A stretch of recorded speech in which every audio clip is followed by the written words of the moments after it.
How's the career going so far? I see that you opened two companies already. Oh, it's basically one company. It's just Game Mode Life is a brand in itself that I'm working on. Um, yeah. I remember we've been talking since game conference. I don't remember from 2023, right?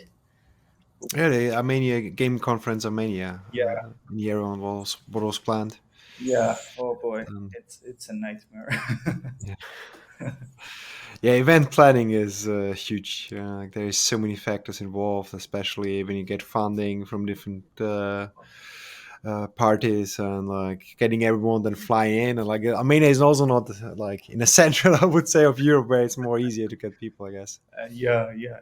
Like Mm. our biggest problem was convincing the studios, the local studios, that like the region actually needs something like this, Okay. like bring everyone here. But then, because of the geopolitical situation, Mm. it's good for Armenia, not for the world, but for Armenia, it was a very good season, and a lot of Russian, Belarusian, even Ukrainian companies started to Hmm. relocate to Armenia because it's like a bridge. We like a gray zone for them. They're coming here, opening stuff, relocating all the stuff, all designers, developers, etc. And then they, after like living in Armenia about 6 months or something, they can relocate to Europe or to US or wherever they want. So it was a good period because a lot of minor events started to happen here, and video gaming industry starts to breath. Let's say it this way. You can see that actually people started um, to be more interested about the industry rather before, because before it was just us talking everywhere about gaming, preaching like it's not a casino, it's not a casino. And now actual, like we had a studio from Saber Interactive. They had a small studio here. Their artists are working on Warhammer 40K, and there are a couple of other brands. Nvidia came, Sparasoft came, another studio, and it was really fun. It was like, okay, now we're talking. It's growing. That's good to hear. Yeah. Yeah. Um, Is there any key takeaway you can take, like for next time when you plan it, what you would like to do better to set up the Game Live conference? oh yeah, a lot of things. But the main point is like we did a couple of events already in UAE market, Hmm. and it worked perfectly, like without any issues. We find the sponsorship very quickly, we find the speakers, everyone, like we're trying to do some local stuff before going more international, just Yeah. because it was like for us it's completely new market. We know no one. So, and it was like very fun, very easy. It's like working in Armenia, doing event planning in Armenia, and after jumping to the big places like Dubai or Europe or US, it's really very easy because like you already know how to convince people to give you money. You Yeah, just need to, established market, yeah, especially I would say things I heard from Dubai because I know someone who works with Dubai company and always travels there also for like to be there in the office or like for conferences and like networking and so that they, especially I think that's in general like what I also noticed like working with Arabic people, that there is a sense of culture of like being face to face for certain elements of business, which is just like culture of, yeah, you don't do it remotely. Even if you can, it's still like good to get this like in-person connection and things going and sharing this network. And it's, I think that's something deeply ingrained in the culture there, which I can highly respect because I value that even myself. Even if I like to be like, if I can remotely, you don't have to always, it's the same thing, we don't have to always make for everything a meeting when an email can do it too, you know. But like sometimes it's really crucial just to sit down and talk things through yeah, on the other side too. yeah. Like after COVID, we lost that part of connection. Like everyone jumped to the remote space, and now even like I'm in engineering field. okay, and we're doing a lot of meetings every day, but sometimes what is missing is like that uh, coffee discussions when you're going to the cafeteria with other developers. You sit, you talk about anything, and you just come up an idea how to fix a certain type of bug or something like this. And now, I can't tell you how much, like deals get done, like it's the yeah, usual thing, coffee and smoking breaks, that's where the real deals are getting done. yeah. The real bug Or process. yeah, or just like going out for a beer after or like for lunch. It's just sometimes these important things to like even if it's just sometimes to I think get a place outside of work to just sit down and like connect and like see like because even there it's oftentimes hard. Had this weekend we had a community event, the bar citizen going on in Manchester, so a lot of half of the people there were colleagues. Again, we always say like, again, don't talk about anything work related or try to, even if it's work related kind of, or even then we sometimes like it just like it comes naturally, but also you connect a little bit on the outside and just with, like being a human being itself. What are other things we have to get going in life, and that's value too, especially when you want to build teams. Like one of the things I always see as producer is how can I build teams that work together and like can connect with each other. um, Yeah. and after all, work is not all, but it's a big thing, but uh, it's one part of life. Oh yeah, totally agree with you. I really miss those days when you can go to the office, take a coffee, do the break, and then work like 20 minutes in the day, but eventually in 20 minutes you've been like you completed most of the tasks that you planned for all day just because you're doing the networking all the time. It's just an example, and I believe the gaming industry struggles for that part also, right? Why am I asking? Because Rockstar recently said, like, they posted officially on Twitter and Mm. on some other places that they're required for all their stuff to come back to work from the offices again. Like, Oh, I didn't read it about directly about Rockstar, but definitely in the last 1.5 years we have seen much more trend. I remember one of the last big ones was, for example, Blizzard, the Riot that did that and fully announced that, where even Blizzard employees went to protest. I think even outside of the studio, even that wow. big. But yeah, Rockstar, I think like in general, like we're like from what I perceived, like a mix of both, depending on how it always was been, but like a little bit more lenient than usual. I think you will see that in some kind of tendencies. You will see more studios going like, okay, we want to be in office if it's possible, especially for bigger, complicated projects to drive certain elements home. But on the other side, you see. Um, Industry giants also saying, okay, we take a middle ground where it became, when I look through statistics, and there is also an Excel sheet actually from the community, from the game dev community, that shows exactly filled out by people from the game dev community what the current status is. Like, is it like fully office, or is it 2 days, 3 days remote, or is it fully remote? Mm, And you see definitely tendencies of having people the allowance of 2 days, 3 days on average, working remote, even when being in the office, and I would say being flexible in general, working from home. They say it can shift. So yeah, definitely there is a trend in the industry that makes it more flexible, but also some companies still saying, okay, for certain elements we want people to be more in the office. But definitely, I would say overall, I would say a tendency to going more remote. mhm. Yeah, interesting.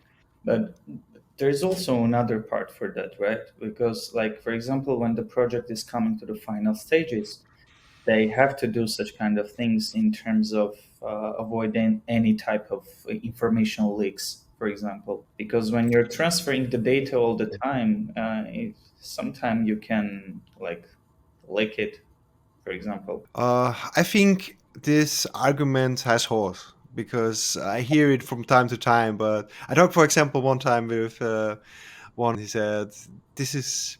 He said it practically absolute bullshit because he said, I work remotely and they send me everything home, by post, by UPS, and as well top secret, the items.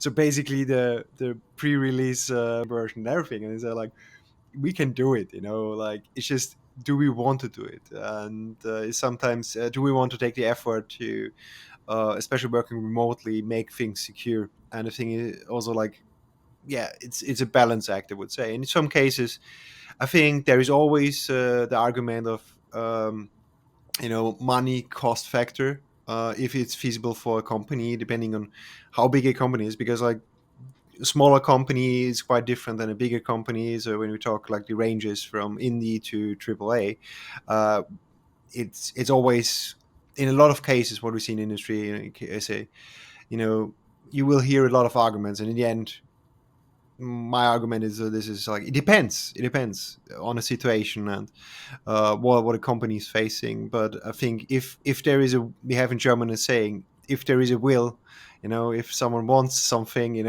he will find his way, so to say. And oftentimes that's something I learned from people speaking in this in the cybersecurity and IT security, is to say, it's always there's always a security risk, but there's always something, how can we make it harder. It's basically in the end, and that can be also, it's depends on the company and what the needs are. Then, and I think one of the most important things in terms of women league is only can be said as an argument is, and to bring this to an end, is to say like, treat your company employees well, because in the end, if a company employees is treated well, there is less leaks. And I think that you can see with companies like Nintendo, where leaks are called a minimum, where you see also right now the least layoffs, because this company try to treat their employees well. Yeah, all for the loyalty, right? I think, yeah, well, loyalty definitely a point when looking in the game industry. I think loyalty is that affected. How long is the average turnover rate in the IT industry, in game industry? It's quite low. But that is also maybe, like I said, a factor when you compare the how much turnover rate you have and then the amount of leagues you have with maybe uh, exactly when you look at companies. No, for IT, like it depends on the company. I'm not talking about the West-based companies like big tech, because most of the time when you're going to the big tech company and you're actually passing the all Mm, interviews and stuff, you would love to stay there because they're giving you a very good paycheck. You have everything that you need. On the top of that, you also have a good team with a lot of professionals with whom you can grow immensely. But for example, in CIS region in Europe, even in Europe, I noticed this thing even in Europe because I was doing a lot of interviews with candidates. So the thing is that the average rate of loyalty staying on the company right now is about 1.5, maybe 2 years maximum, because they're like changing all the time. I'm not talking about big tech. Big tech has big money and they know um, how to treat uh, their employees. But when it comes to the like mid-size or startup companies, most of the time like it's from 1.5 to 2 years, and after that like they just mm, start to find looking for another job. They just want to change all the time because in for example in software engineering, when you're working in one company, like if you're working as a for example a front-end developer or a back-end developer, a mid-class back-end developer, when you're working for a startup for like an AI, after a year, there won't be a lot of things left to do for a front-end developer because the core concept of the AI thing, AI development, is everything is another world, right? You just take the data and show it to the user, and that's it. mm. So it became boring for you, and you just start to look at other things. Yeah, it's something like the development cycles. When you look at when something comes in, something goes out, it's usually that usually people are switching projects or yeah, switching like to different ways. Like if you have a full stack developers, usually there is like, okay, for each development phase is this, and then they switch over, depending on what position it is, or like if you have really people like that are versatile in multiple things, or you can switch them off to maintenance. But yeah, I think in the game industry you see that right now with a lot of studios outsourcing their Mm. various development processes, and yeah, you making use of outsourcing studios to basically get you support on in certain stages where they don't have it in house, or completely outsource them altogether. But do you think is it a good? It's a good thing actually to outsource the core part of your game to another company. I think the core part of a game should never be outsourced. If it's not basically like a special case where it's like, okay, you can really trust them and know what they're doing, because the core part is usually when you look at, for example, game design, it's something like you should have in-house programming. Even art, I would say, is a core part where oftentimes art is outsourced. But that's also where usually art there is strong art direction, and that is given the outsourcing studio. But still, oftentimes you hear like, okay, there's a lot of back and forth. So it's a question like, how much does this outsourcing studio understand what you want as a client, and how much can it turn back rate? But it's, I think, in case different. It's like in a lot of, I would say, going back to like before, it depends. Depends on the on each situation, and because I think there is definitely like pros and cons to it, Mhm. Yeah, I see. and it always depends what you also want to outsource, because it's quite different from art. If you outsource art, if you outsource programming, if you outsource translation, QA, and so on. Oh yeah, I totally agree with you. Like it varies based on the part that you want to outsource. Like most of the time, for what I know, like the biggest part that often goes to outsourcing is art.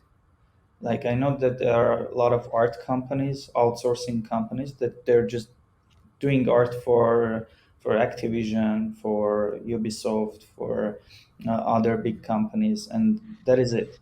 Like they're getting the reference, they're doing the art, like 2D, 3D, morphine and stuff like this, and they just giving it back, and that's it.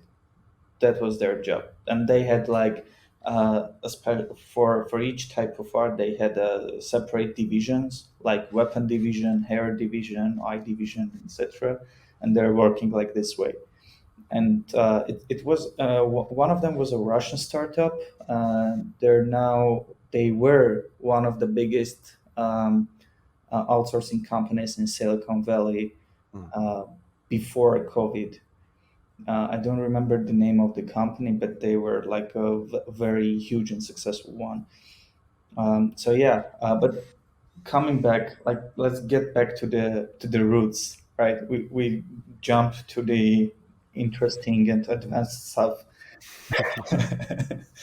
Directly into it. Yeah, yeah. My question is like, why video gaming? Why did you choose this path? So basically, I always was interested in games. So I created in my uh, youth, like already, like when I was in ground school, my first board game back then, which was a fantastic thing. That my teacher, she organized it for the whole class, that we create board games, and this was one of my memorable moments. I still have a photo till today from that, where I created my own board game. It was basically like, it wasn't a good game, to be honest, but I was when I was from youth on interested in gaming, and as soon as I got my first Game Boy, I was interested. I think the first game was actually Tetris. That my father played more nearly every time than me, actually. But then I got Pokemon, and like one step after another, I got a PlayStation N64, and I think I can name so many memorable moments from that on, where I was interested in games, but also not only that, as I was from ground up interested in history. I was quite quickly introduced to game theory and strategic planning, and that went hand in hand with my interest in game design. And So throughout the journey, when I played a game, I usually was like full hands on, and I gave feedback to developers and interested, like, hey, why is mechanic going good? Like, so it was usually when I was playing a game in at least, top 1%, because I was like, okay, I want to know why. Wait, what is the game mechanics? How can it be basically like beat the game?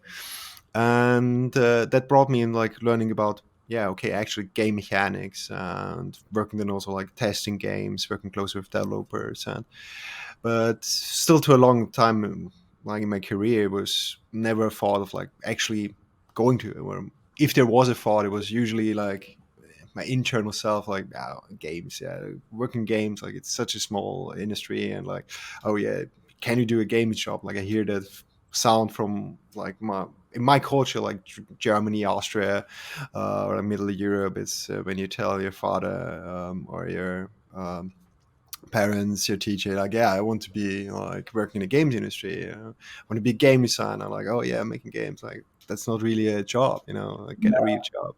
And so, yeah, I went through a lot of different stages and finding really my way to what I want to become. And it took me over 10 years after actually growing up and having my first job that I was coming closer to the way where I went from adult education in my mid 20s and already having an affinity for teaching people how to use computers, from basic programs into also myself, as I was self-study programmer, and to actually like, yeah, programming, where then studied programming as a for like, hey, this is the best way to understanding more IT and like the different routes.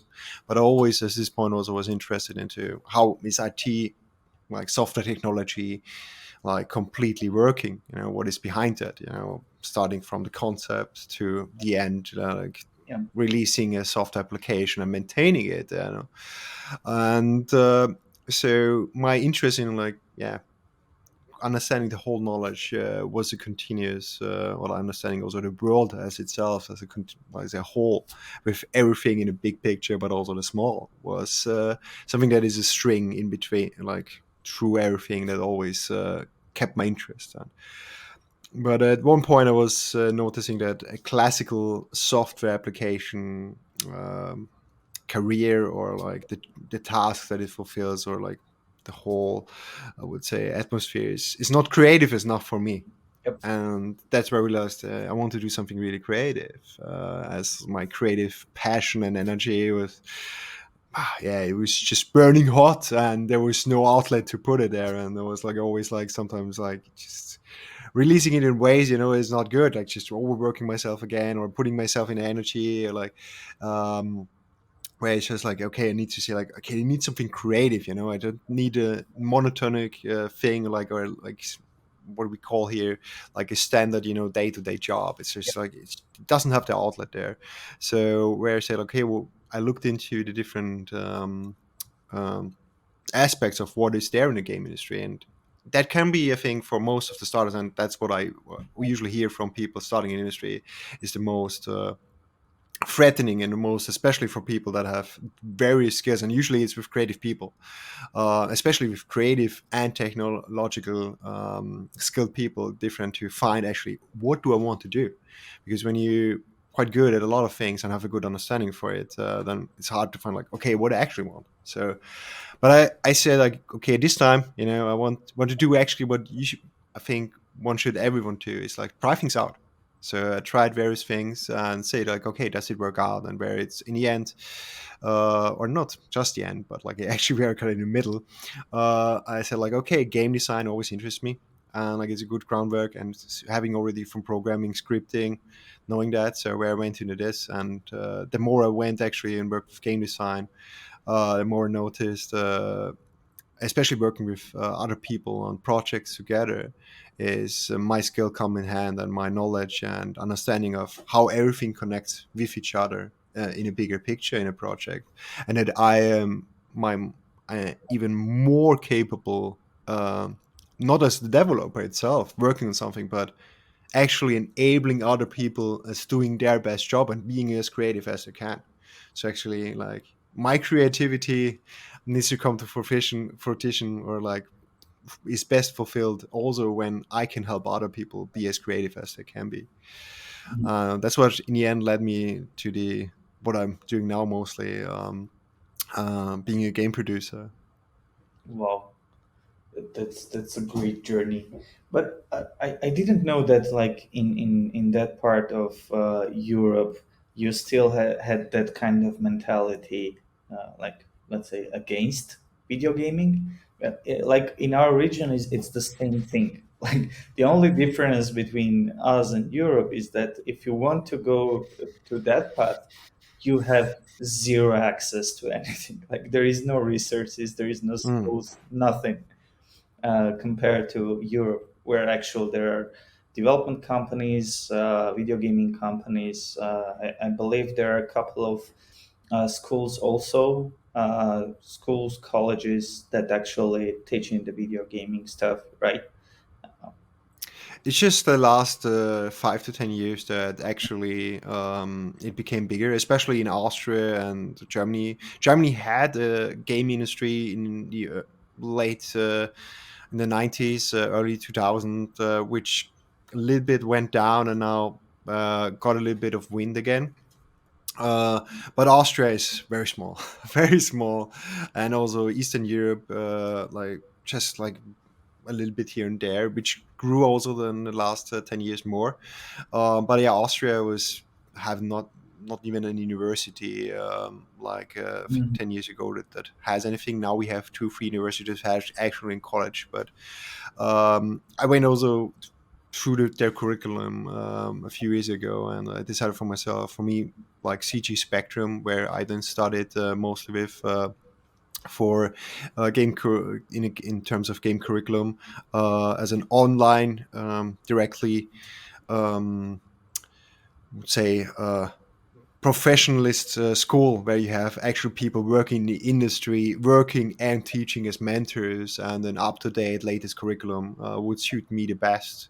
Especially being flexible, because at that time I was working full time. I was having a side job, basically my self-employed, like where I did stuff, and I started also programming, and then also the game curriculum on the side. Um, so it was something like being flexible and not have to go directly to a school is from what from my standpoint was like the most precious thing, because like time is in the end money and also energy, and like being flexible. um yeah, that's something like if you like to work remotely, I think it's something you can really appreciate. Can we say that like this part of your journey is the most significant, with full of challenges for you personally? uh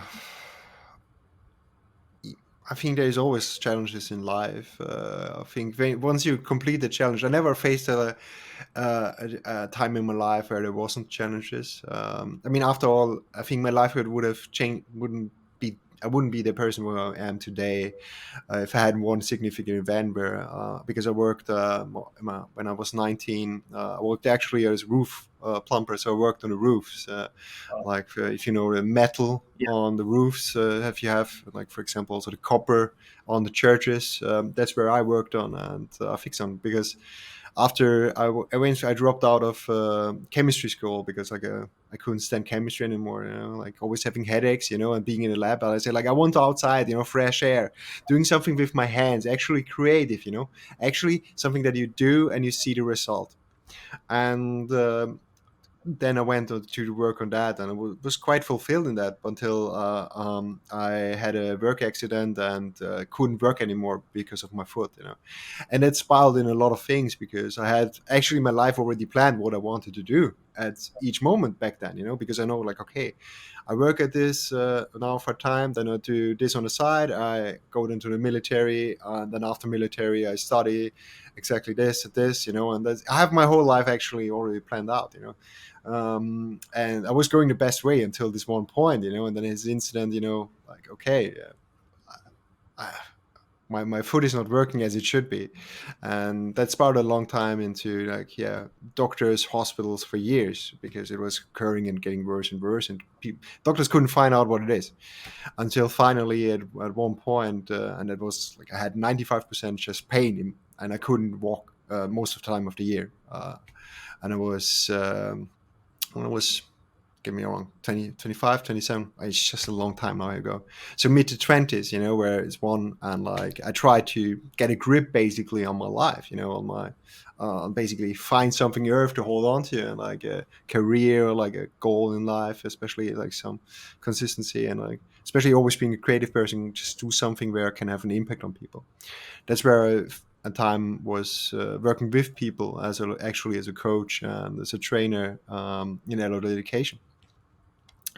But yeah, it was a harsh time all along.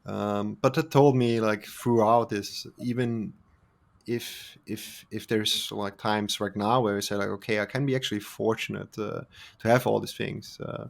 And looking back at where my deepest point was, is saying, okay, challenges there is always. I think it's always in your life, and I see people that are much, I would say, um, better positions than me. They also have their own challenges. If you have money or you have other things, it's I think it's more place. See what challenges you have here, and that's what I try to be focused on. Okay, what's my challenges right now, and see. Okay, if I'm actually right now like quite fortunate, and I think coming from this mindset of seeing like, okay, um, it's what you always deal with, that's your thing, but you can always manage it, because looking back at it, it's something like, life is something like, you get always that what you manage, and if you keep on chopping on it, you always have some room to give something back to, like to life itself, and give, Yeah, and if you continue that, and not and not take yourself for granted or anything, and keep on it, you always find some, from some, well, it's some kind of life gives you something like, like, okay, yeah, that's something that gets you going, to well, keep on the challenges. absolutely agree with you. Yeah, like uh, it's some part of the discipline thing. You have to have also discipline to be able to face your challenges. Let's say it this way. Yeah. Otherwise, you will fall into that loophole called anxiety, ADHD, and Mm. blah blah, and you'll never come back. Yeah, it's I think the worst thing I learned is, that's it's a trap in a need, especially nowadays. We're living in a world where we have full of influences, and like gaming is also one of the things. It's like when I played, I used gaming as distraction for my pain, for example, and I used it for a long time, even growing up. Like just going into this world, and I think it's a real thing. It's like, in a lot of ways, our gaming that we have nowadays became engineered, even psychologically engineered, to be a substitute drug, in a lot of ways. But I don't want to blame, like, because a lot of things in our world are subsidized drug in the end, starting from a lot of food. It's just it's just how human body and biology works. That we seek some pleasure somewhere, and also distraction. Yeah, I think the wonderful things what I realized with gaming is that it can be a catalyst to actually inspire, as it goes with good books, good media, good input, especially multiplayer games. Because I think most of my producer skills nowadays I have because raid leading in World of Warcraft. I tell you that. You know, okay. one of the best things. It creates good social skills, or bad, depending on how you do. Yeah, like I totally agree with you with that part also, because I myself, like, I learned English playing video games back in my Yeah. childhood. Like it was my first reference, the first place where I was like, and there were no any kind of translation. Well, most of the time in our regions, the only like our the second language Mm. was Russian, the third one is English, right? And there was no even Russian translation for some of the games, and I was like, okay, I need to do this in a hard way. Have to learn, yeah. Yeah, I have to learn. If you want to play, you have to learn. And I started that way, and then I fell in love with history because of the Assassin's Creed games, and that was like that was my ascension to the video gaming industry, and it was that part. And I said, okay, I'm obsessed with this thing. I love it. How did you came to the industry? Well, personally, so here was the thing. I always wanted to jump on the industry to be a developer or producer or someone, but be in the gaming industry. And as you described the situation in Austria, the same was here. Like when I said my parents, you know what, guys, I want to do gaming stuff, they just hit me in the face. It's a joke. And then, basically, they said, "Nah, never. Forget about it. You will never be able to earn enough money or something like this." I don't remember exact words, but yeah, and I was like, well, okay, since I have no chance to do it now, I will try to do something else. And I was like, reading all the time, like as you mentioned during your part, uh, talking with developers, getting some information, writing down some articles in the wikis, and for same World of Warhammer part, Warcraft, and I was speaking a lot, but eventually I started my career, if we can call this that way, by just in a business side. Because when I was 18, I went to the army. I served 2 years. I came back, and there are a lot of family stuff going on. So I need to learn something very fast. In the meantime, continue to learn in the university. I was learning marketing stuff and reading and self educating myself in software engineering to just find a job very quickly. And in 2019, like one of my friends come to me and said, "Hey, like you're obsessed with this thing. You're talking about the gaming all the time. Why don't you want to organize conferences or somehow work on the marketing and media part? Like do something to preach the industry, etc., etc." And I would say, "Okay, that sounds like a plan. Why not?" And I just started to do some events, some event gatherings and stuff like this, but never been able to jump like in a core team. Still, I hope very soon I will do that. But right now, I'm just doing some Web3 startup engineering and Mm. organizing the events all the time, because because this is the only bridge that I have right now that I can be connected with the gaming industry. So by preaching the gaming industry, I'm considering like, okay, somehow I'm still there, so I can continue to do this right now.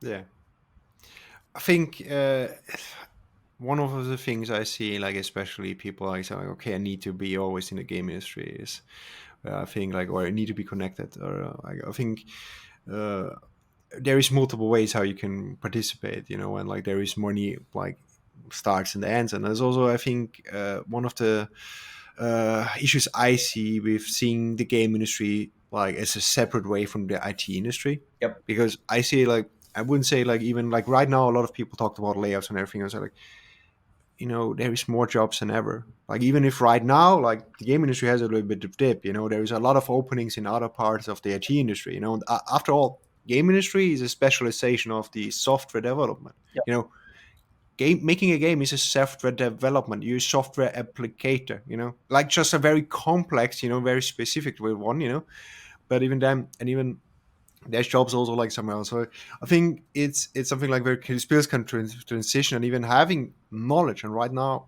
from my perspective, having knowledge from other parts of the software application gives me even a better aspect than sometimes thinking about a game. Because like if you, when you think specifically of a game, there's a certain mindset or mentality, particularly something like come from outside. My wife, for example, she works as a product manager. Product manager, and she comes from a very different perspective, just from the like working in the IT industry and as a product manager and like specific projects, and worked for different projects that have quite a different, I would say, value disposition and like market and clients. And from that, I get her oftentimes perspective on things, and it's quite interesting how she's like, "Why do you want to do this thing?" You know, like I'm like, yeah, I think you have us there. You know, if we could think a little bit different. You know, so it's good to have always like a little bit like of a different perspective and like change things up. And I think the game industry is currently like in a state where it could need a little bit of a perspective change in a lot of ways, and open it up. Um, Oh yeah, and by the way, like when people talk about layoffs, it just came up to my mind.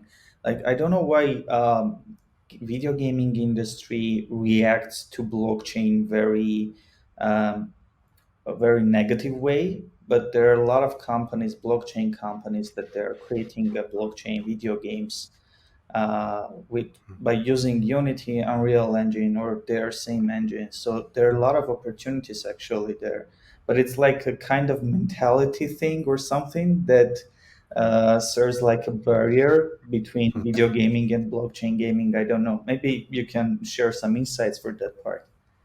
uh, I have worked with blockchain games, but I personally not so much that I would say also I know like also haven't really played or like in looked into that. So I like everything that comes right now is like something like more like half knowledge or a little bit, I would say, or my opinion from what I see and other people currently how they perceive this. But I think one of the part is back then when, for example, NFTs raised and like first blockchain games come on the market and NFTs. I think the community in the end was a little bit branded and burned for it, and I think in a lot of cases, from what I've seen from the outside, what I heard from people that perceived it, for example, Asmongold, he's one of the biggest streamer. I watch him from time to time to see his perspective because I think there's often a quite critical, logical perspective on it. He's quite entertaining too. Um, and you can see from what like his perspective like has a lot of followers, like you think he gets constantly like millions of views on YouTube, and when he streams like regularly, I mean on the second channel 30,000, so he has a big following. And so you can see, and his opinion was, for example, on blockchain, uh, or like his question was like, where is the value for the gamer? And I think that needs to be asked. Where is the value, especially when you compare it, like where is the value to compared to a lot of I would say gambling or like uh, gambling like mobile, where it's like yeah, where is the interest in it? Like what does a person get from that? Because in the end, like it's compared to with money, and I think for a lot of times like how he described it too is, Yeah. if I remember correctly, it's also been a while that this was a topic, so I just really pulling anything out of my ass right now. But like from what I remember is like people want to make money with blockchain, or like if I'm correctly, prove me wrong if it is. Like I said, like it's not a topic I'm very familiar with, so it's just something what I got. But I find it like just from my personal side quite interesting if someone okay just use some technology and see what is there and how we can utilize it, you know. And if there is a market for it, and like I said, like if you ask one, God also say like, is there value for someone?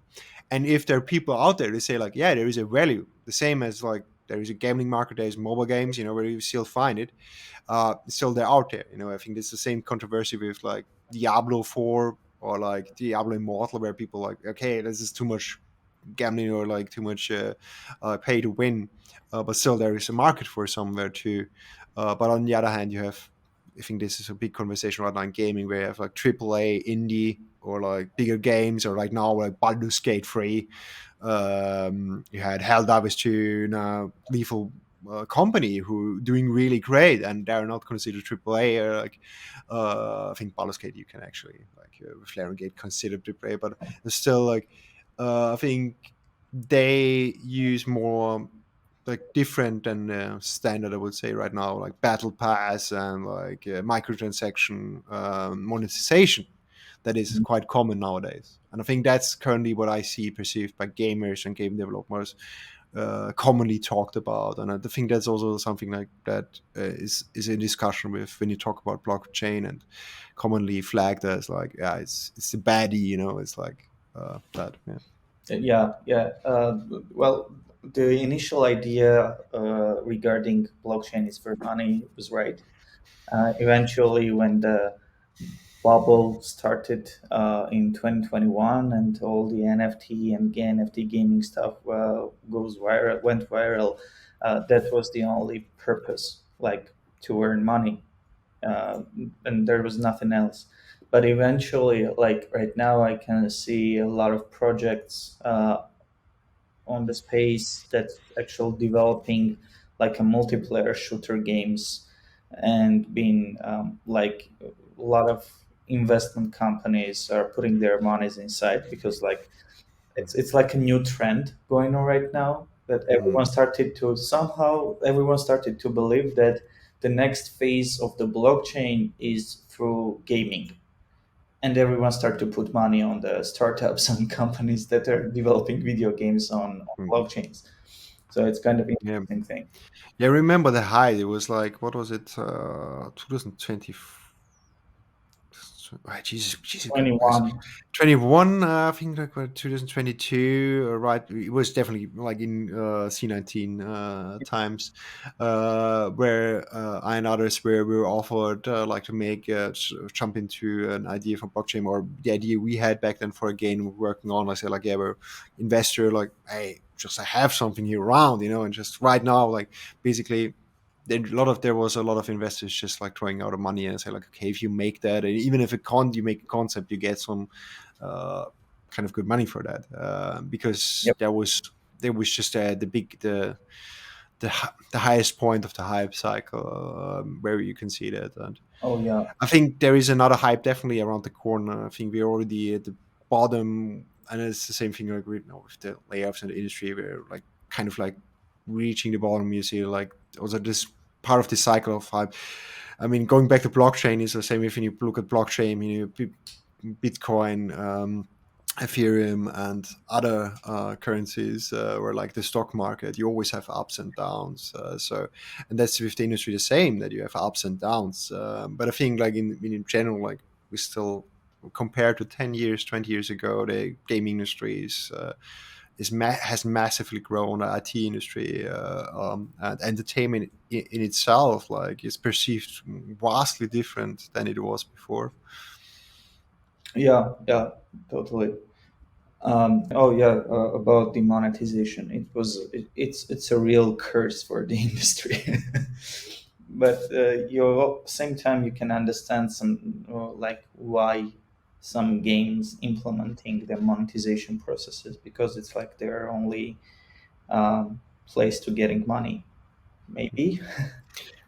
I think I come from this point, where I think if as long as something is transparent Oh yeah. and is like the other part is like with like minors. I think that's one of the things, being transparent, and like also like being sure like no minors getting it like to gambling addiction, where one of my critics points is to like I think a lot of mobile games where it makes it accessible and like grooming minors into that, because like I think if someone is adult enough, like, and there's an actual but there's a general question, or when is someone becoming adult, and like self regulation of like, hey, where is something like so engineered that it becomes addictive and ruining lives and like has an effect on like people's lives, livelihoods, society, and so on. I think, but it's in general becoming the bigger this industry gets. If you remember, like a lot of branches, a lot of products, a lot of industries became only regulated, and then at one part also over-regulated, because it evolved and people find loopholes and people like find where is the limit. And I think we see this a lot of in the game industry, where the last years loot box discussions and a lot of things where it became like monetization, where I think the industry is evolving and talking about okay, what is going on here, and what uh, uh, what needs to be done. And I think that we can see is like a general like discussion and thing that comes over and over.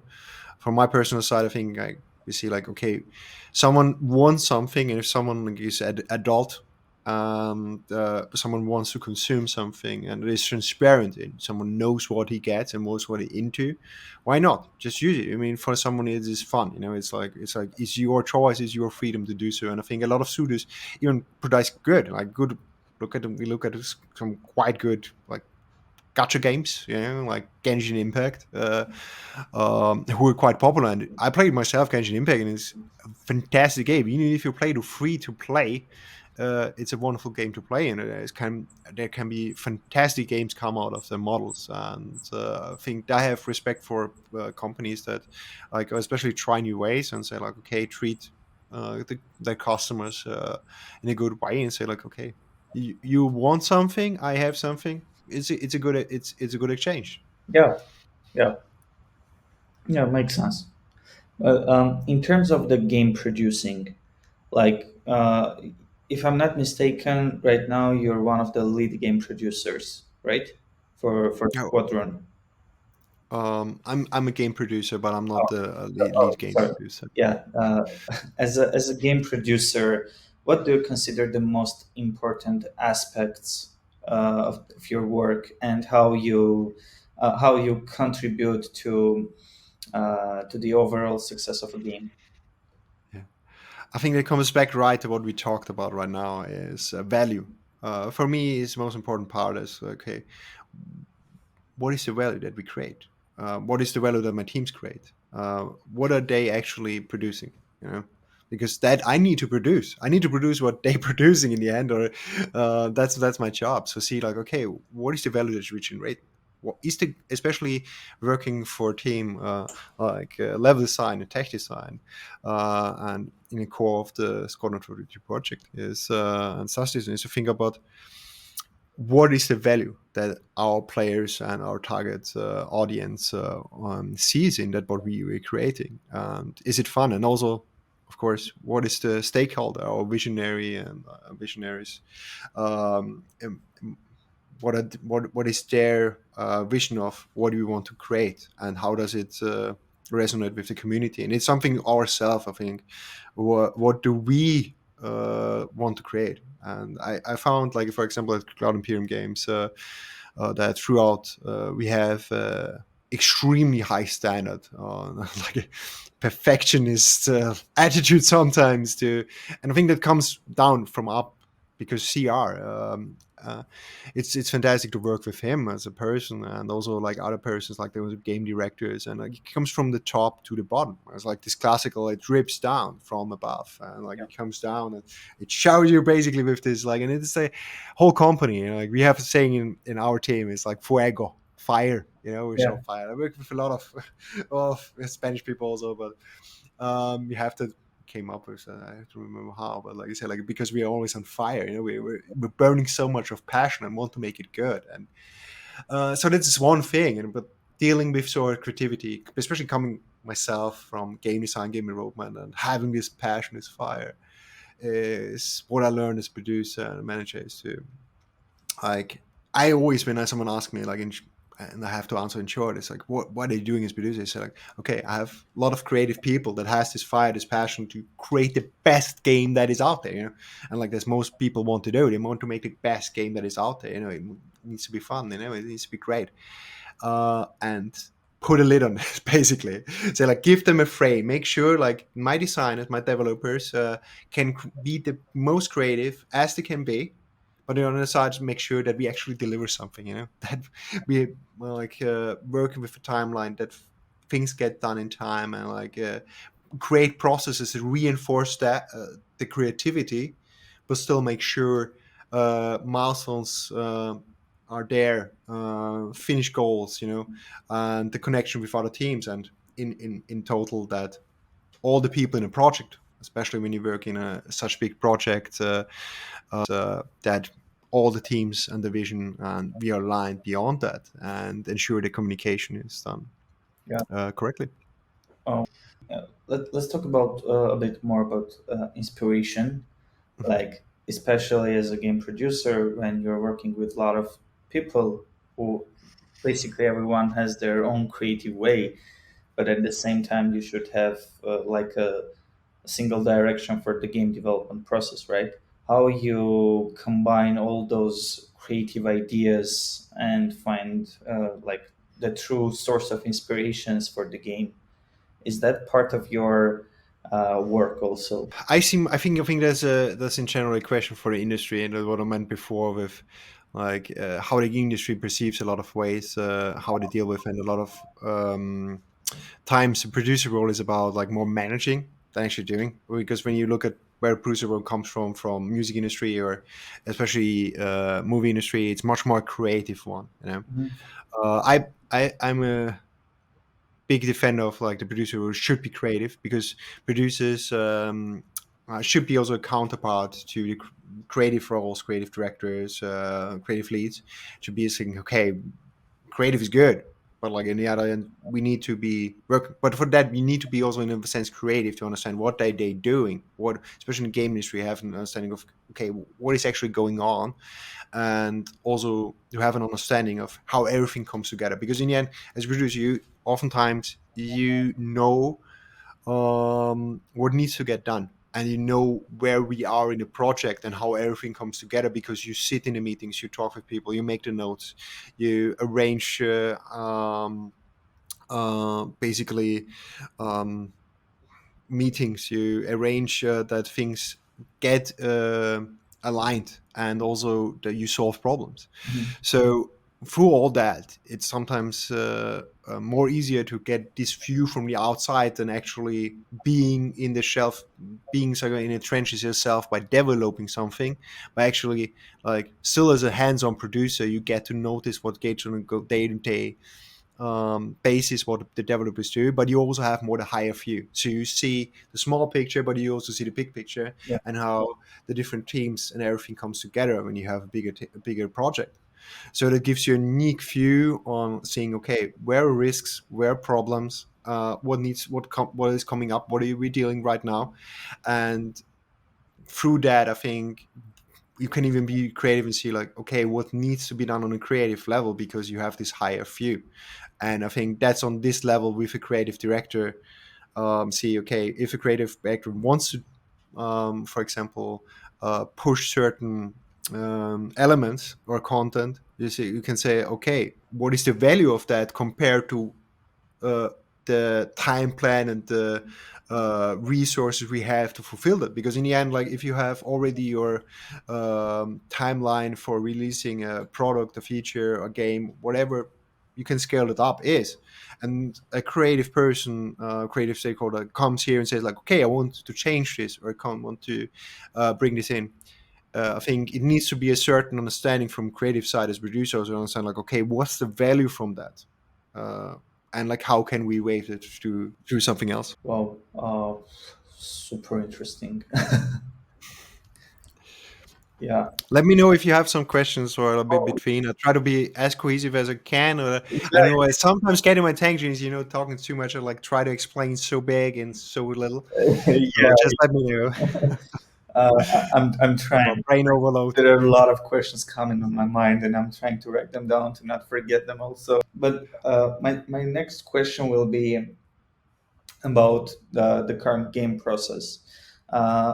Squadron 42 can be considered as a AAA game, right? I think one can consider that. I mean, I'm not sure about the numbers and everything, or like what is right now ranging, but like I think from the quality that we have, I think you definitely, I mean, looking at only Star Citizen, but also looking at the Squadron 42, we already presented with the whole the line video that is out there, and I recommend everyone to watch. It's 30 minutes. Well, it gave me goosebumps, and I know like a lot of creators and critics out there already like commented on it, including I think like as well, like a lot of people like yeah, Doctor Disrespect. I think remember Dasmon Gold, Oh like yeah. a lot of others, like so it's good to see to get content out there, and I think like it's of course limited. Okay, you already gave me a lot of hope for that game. uh, Actually, one of my designers, I saw a LinkedIn comment, like someone was asking him on Twitter and was saying, I was asking me, "Yeah, do you think the community will expectation of the game will be upheld?" And he just replied with yes. So yeah. We have high expectation, but we also put a lot of work into it. And we say like, okay, no, that's it. But that's also the Star Citizen community. It's a wonderful thing to work with because the Star Citizen community, like last weekend we had Bar Citizen in Manchester. When the first time Bar Citizen and in Vienna years ago, and we have big community there. So shout out to the Star Citizen community, not here in England, but also my guys in Vienna. And I met also people last year in Con 42 in Frankfurt. It's one of the each year they swap out. This year it's the Beacon. It's the biggest in I think it's the biggest in Europe convention for Star Citizen beside the Citizen Con. Of that, but so the Beacon is from the community, and Con 42 is also from the community. Both from the community. The one is in Frankfurt, one is in Belgium in Liege. That's community hosted events that are massive, and it's great to have this contact with the community, to just engage and see them so passionate about it Yeah, and getting the feedback. it motivates right back to you, right? Like, Exactly. I think I started all as like basically being a backer and like liking the game and was seeing like about them. For me, like for back then 2012 when I saw Chris Roberts making the Kickstarter, and then Kickstarter succeeding, and people were like, even with his experience in industry, I mean, he was not an unknown one. He was already known for like his Wing Commander games, but also in movies, and like even people were adopting himself. It was something inspirational for me to see like, okay, even that you always like, there was a life lesson where I learned back then, realizing it was thinking, I think it was 2013 2014 when I started backing and like looking into it, and I was, "Hey, this is actually a life lesson here. You can become so big, and still people will doubt you. Like even nowadays, I wanted to be in, like also in the game industry, like working on something that actually like, yeah, people can be proud of, be passionate about, and pushing the boundaries of what is there. yeah, it's the same reason why I'm desperately trying to do a lot of events and jump on the industry as much as possible, because like it's the entertainment is the most important part, let's say, of our community. Yeah. So if and video games as being part of the entertainment community, you're directly affecting and you're directly educating minds for the future generations. You're doing a propaganda, you're doing agitation and a lot of stuff, and this is a weapon that a lot of people can use in a bad way also. And yeah, for example, here in CIS region, most of the people still thinks about video gaming as a nightmare, as a horror Mm. that degenerate their children, or what is worse, like a lot of time people just misunderstanding uh, gaming and iGaming, because it's like a very fine line Mm. between these two, right? Gaming and iGaming, and because we had a lot of iGaming companies here, and they are using Uh, game. what do you mean with sorry that I said in iGaming and gaming before I continue, because I cannot So follow. the problem between iGaming is casinos, gambling, and stuff like this. It's called, So you mean it is iGaming? Okay, yeah. it's the first time I hear this. So No, like, it's a very famous term actually. okay, really, Yeah, yeah. yeah.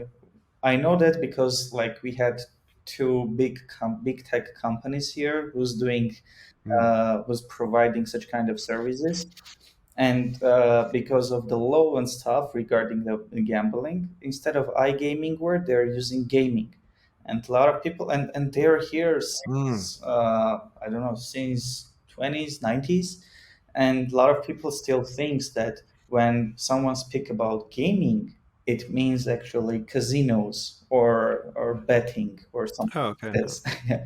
And it's another layer of the issue for the community, especially in these regions. Yeah. Oh, that's interesting. Interesting.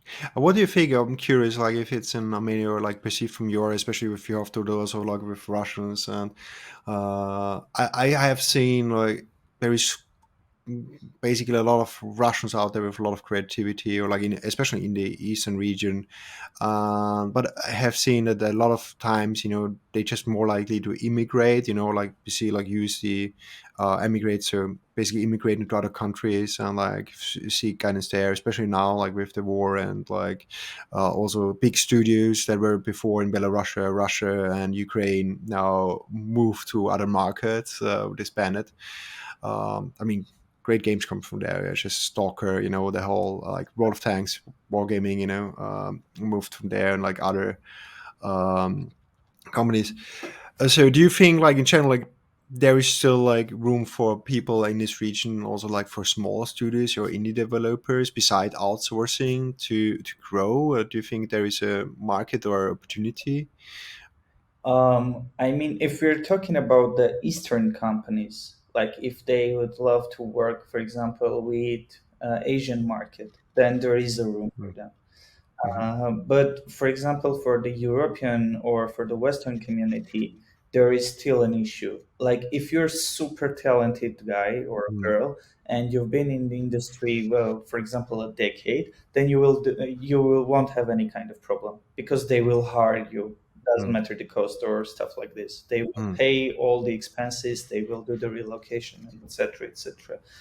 But for the minor studios, there's coming some international law policy issues where they cannot, some of the companies cannot directly hire staff from Mm-hmm. Russian region, for example.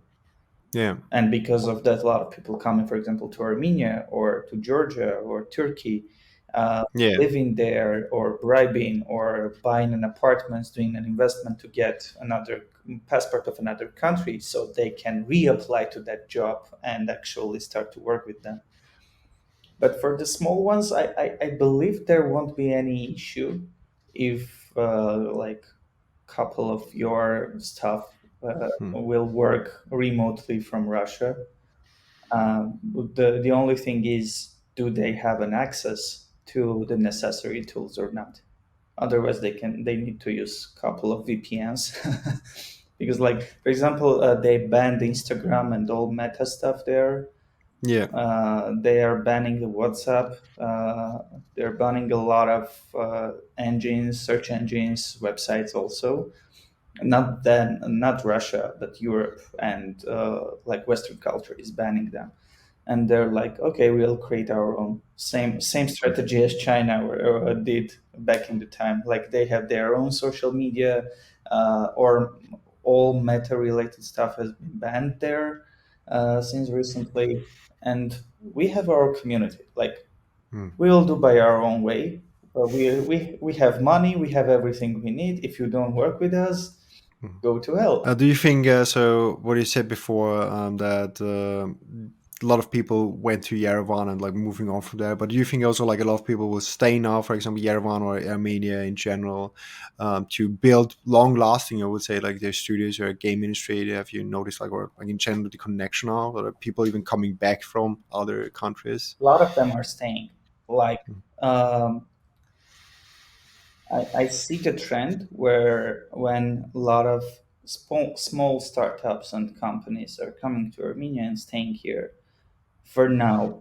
I'm not sure for the future because like we don't have any type of subsidium or law policies for the gaming industry. It's still a barrier to push something video gaming related to the government. It's still an issue, and Hmm. we're still working on that part. Like we're trying to create something that will be interesting both for the companies and for the government.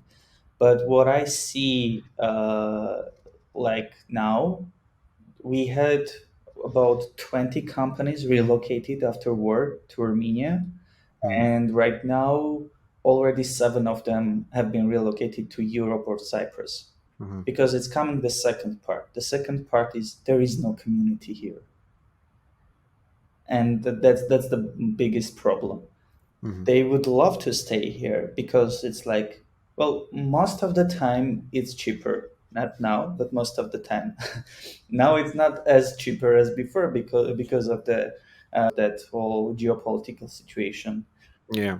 Uh, but like for the future, if we manage to get enough visibility, enough sponsorship to organize, for example, Mm. X amount of events to upcoming 5 to 7 years, then we will be able to create that community that will actually be interesting for the companies, for small or big companies to actually Mm. come here, established, do the hiring and etc. Because right now, for Yeah. example, Nvidia came here 2 or 3 years already, and they had the big issues in the beginning for the hiring process. There was no one to hire, and the same for example, and then it comes for Sperasoft. Saber is just relocating their stuff from Russia most of the time, but we had this interview last month with all the companies, and everyone is telling the same issue, like, yeah, we want to hire here, we want to do the hiring, but there is no one. Mm. Most of them are either on Russia, or they already been relocated to Cyprus or to Europe, and Mm. we can't do anything. Like, first we need the education, then we need the community building, then we can say, okay, guys, you can come, you can stay, we have something to give you, you know. Mm.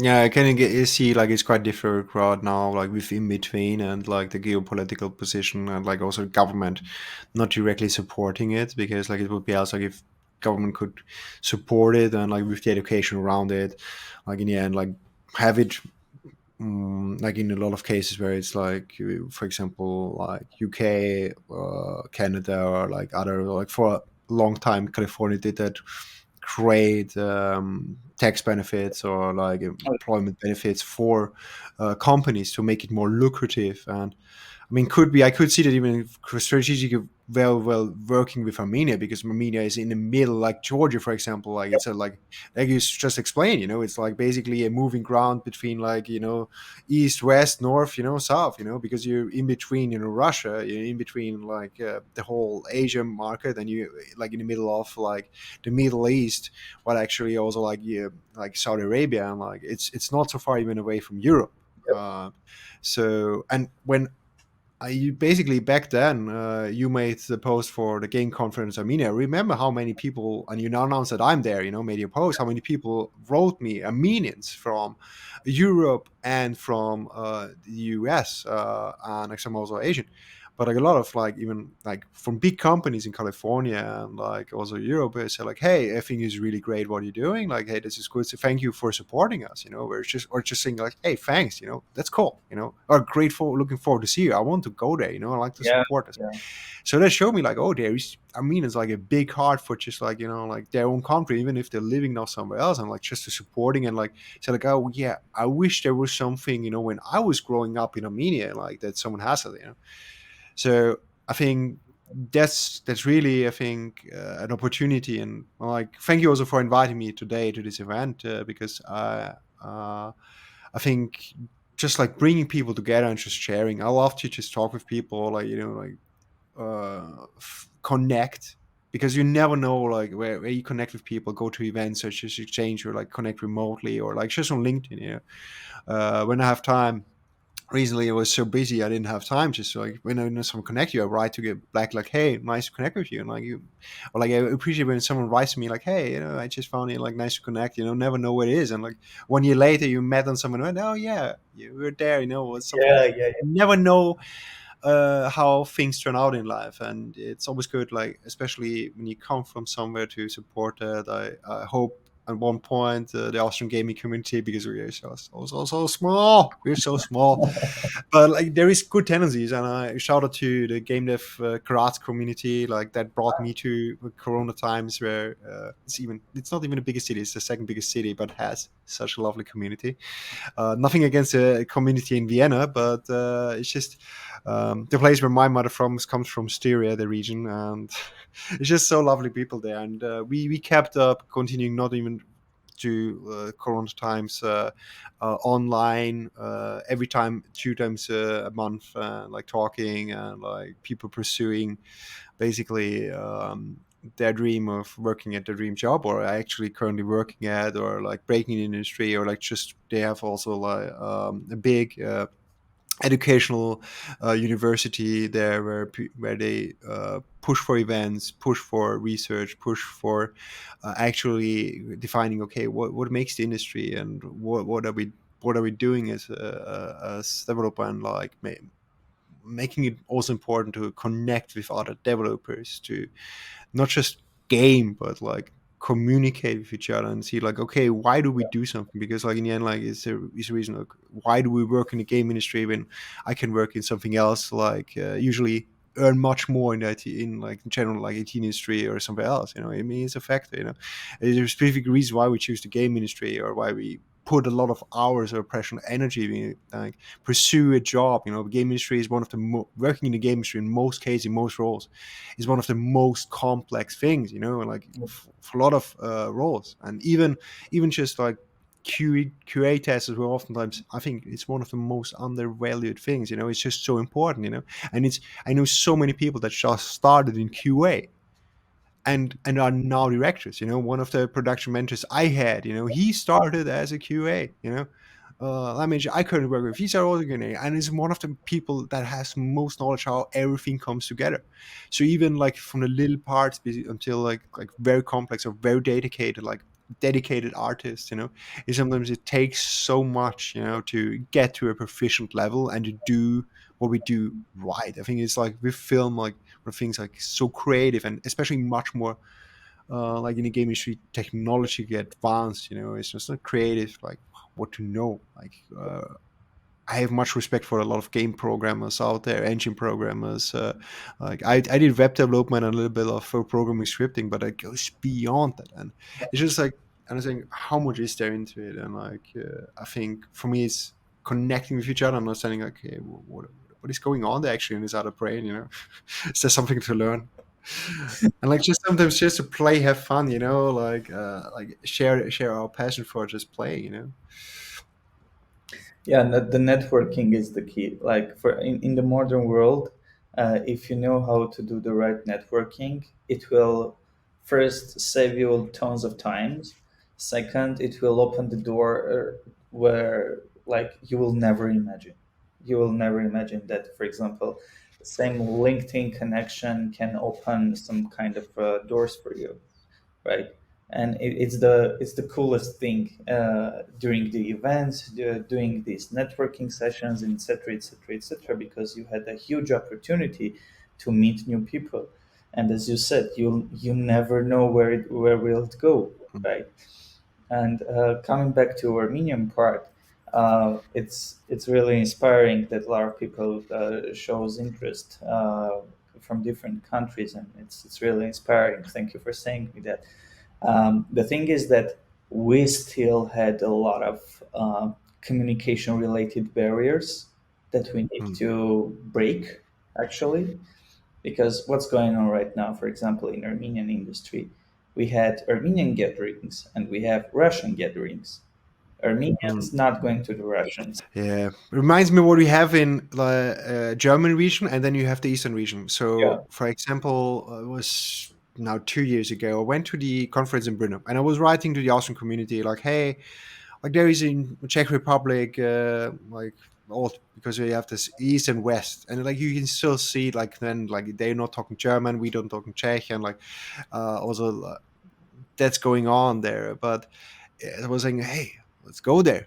It's a big convention. It's nice. A lot of students they're coming, and we have also a little bit contact to Bohemia Interactive and like other students there.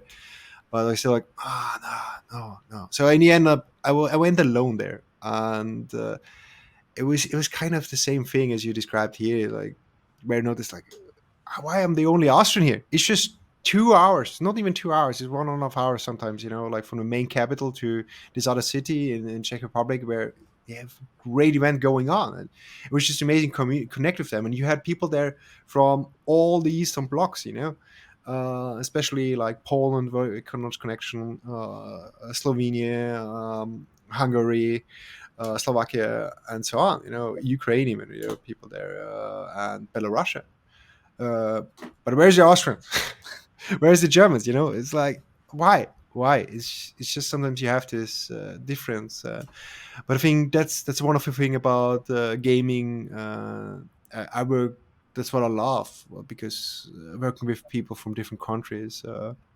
But right now, with like especially CIG, we have in Manchester studio, but we have different studios around the world. But like also, it's just in Manchester studio, we have people from all around the world. I have in my team like a lot of different cultures I can put in my hands. Even like so many different people from different countries and cultures, and I think it's more about bridging this gap. I think that we can do with just telling each stories with our games and where we come from. I think sometimes it's quite similar as you told before, like what I experience or like people perceive here. I think we have worldwide some kind of like cultures, but like different connections there, but like also very different how we create games. And you can see with a lot of quality games that come out there. And I think that's one of the key things also I see myself like in the industry and as a producer to enabling that, enabling this creativity that comes from itself, and like so each person has a different and make sure as a leader to so everyone can express that as best as they can. But that also like in terms of leadership, I think I'm not sure. Do you know Aaron Smith and Benjamin Cartridge? I know Aaron Smith, Yeah. but I don't know about Benjamin. So they have a podcast out there. It's called Building Better Games, and I think at that point, like it's just like, I want to give them a shout out because like for a lot of things or when I talk today, it's like I came to this conclusion because like listening to the podcast and like growing better as a producer, as a person, and as a leader, and like it's just amazing. And I think a lot of ways I think it's where we need to go and like connect. I appreciate also like we talking about it today because I think it's something we need to do more, like building bridges, Yeah, connect. It reminds me back of Corona times again, like where we played all Death Stranding, and like it was Jeff Bridges, and like yeah. we built the bridges. Hideo Kojima did it again, Be like yeah. delivery guys with Yeah, backpacks. the other guys, yeah. Yeah, it's interesting times. It's interesting times. I think, and I appreciate that we too will have to talk now because right now it was like last week. It was like all these people layoffs. I'm like and like you see every second post was like in this victim mentality, like it's so going so worse and everything. And at this point, I want to again say like I wrote the post about it a few days ago, and I understand everyone how it is, like and like I was in times where I was at the bottom in my life, and I can only imagine what some people go through, and like everyone has a different perspective in life and where they're at. But I think like right now I saw so many last week, like we're like oh yeah, like this and that. But then I saw some people coming up and like they were appreciated. We are connecting, just connecting network. Whatever happens, the stronger we are as a community and also like as a community in whole, the whole world. But I think as a game industry, specifically to the game industry, the more stronger we connect, we make something out of it, the better it is. Oh, I yeah, think totally. the more chances we have because indie games and like self-publishing was never like it's so big. It's just huge. The opportunities, especially right now, with Steam self-publishing, Unreal Engine, it is huge. So yeah, I mean, I currently work on a board game, which is like who knows why I should work on a board game, where it's more difficult than not maybe not the difficult as ever, but like it's quite difficult with board games or video games, but we still like there. I saw already with publishing is like 10 years ago you needed a publisher. Today, even like in board gaming, it's possible to self-publish, but like the big era of board games is over. But like even that, I'm like, should I now like say like okay, it's never possible. I don't want to fall back because like I always see like when all these things come down, do you make the conscious choice to fall into this victim mentality, or like it's like saying like hey, it's not, or do you like say like okay, is it possible? And like even if not everything is perfect, if you ever think about it, like what can be possible and what goes well in our industry, and that right now we have us talking with each other, but like also a lot of other people connecting, like it's actually a gift and it's wonderful. It's great, and we should just play more and like just don't be so serious. Oh yeah, absolutely. Yeah. Yeah. Don't take life too serious, but at the same time take it as much serious as possible, right? Yeah, exactly. It's just taking the middle ground. Yeah, That line between. exactly, exactly. Um, I can see a lot of statues behind you. it's oh yeah. I Yeah. that's when I started when I came back to CHE. Like as I came to CHE, yeah, so came back to the hobby because I basically before I moved over to England here and worked at the office. I basically worked a lot, and like I didn't have much hobby. I didn't even play so much games anymore. Like I played like, okay, I do some game research, but I was like work, work, work. Like a lot of added personal time, like interested in just like learning, self-development, and all of things. And then somehow, yeah, okay, I turned 30 and I said, like, okay, I didn't give myself like the last birthday gift. I didn't give myself the last Christmas gift, I just spent so much on self development. Okay, I take a certain budget and just do what I always wanted because I always wanted to have this like kind of army. This is like a Warhammer army you can see here in the back. And I said, like, I always wanted to do that. I always wanted to try painting with airbrush. I wanted to try certain techniques, so yeah, that's why I'm like, okay, you have some people here playing, and they inspired me too. So my the level design director I work with, Ross Willing, he painted, like the Johnny, like a lot of others here in the company, like they play. We have regular events where we going on. Oh I wow. started even a hobby club, so where we play and we have tournament and different game systems. So it's not just Warhammer, but it's like different miniatures, board games. There's even other groups in a company like that come together for D&D, for various aspects. It's great community and great to work here because like also it's like we play a bit, like so work hard but play hard. So too.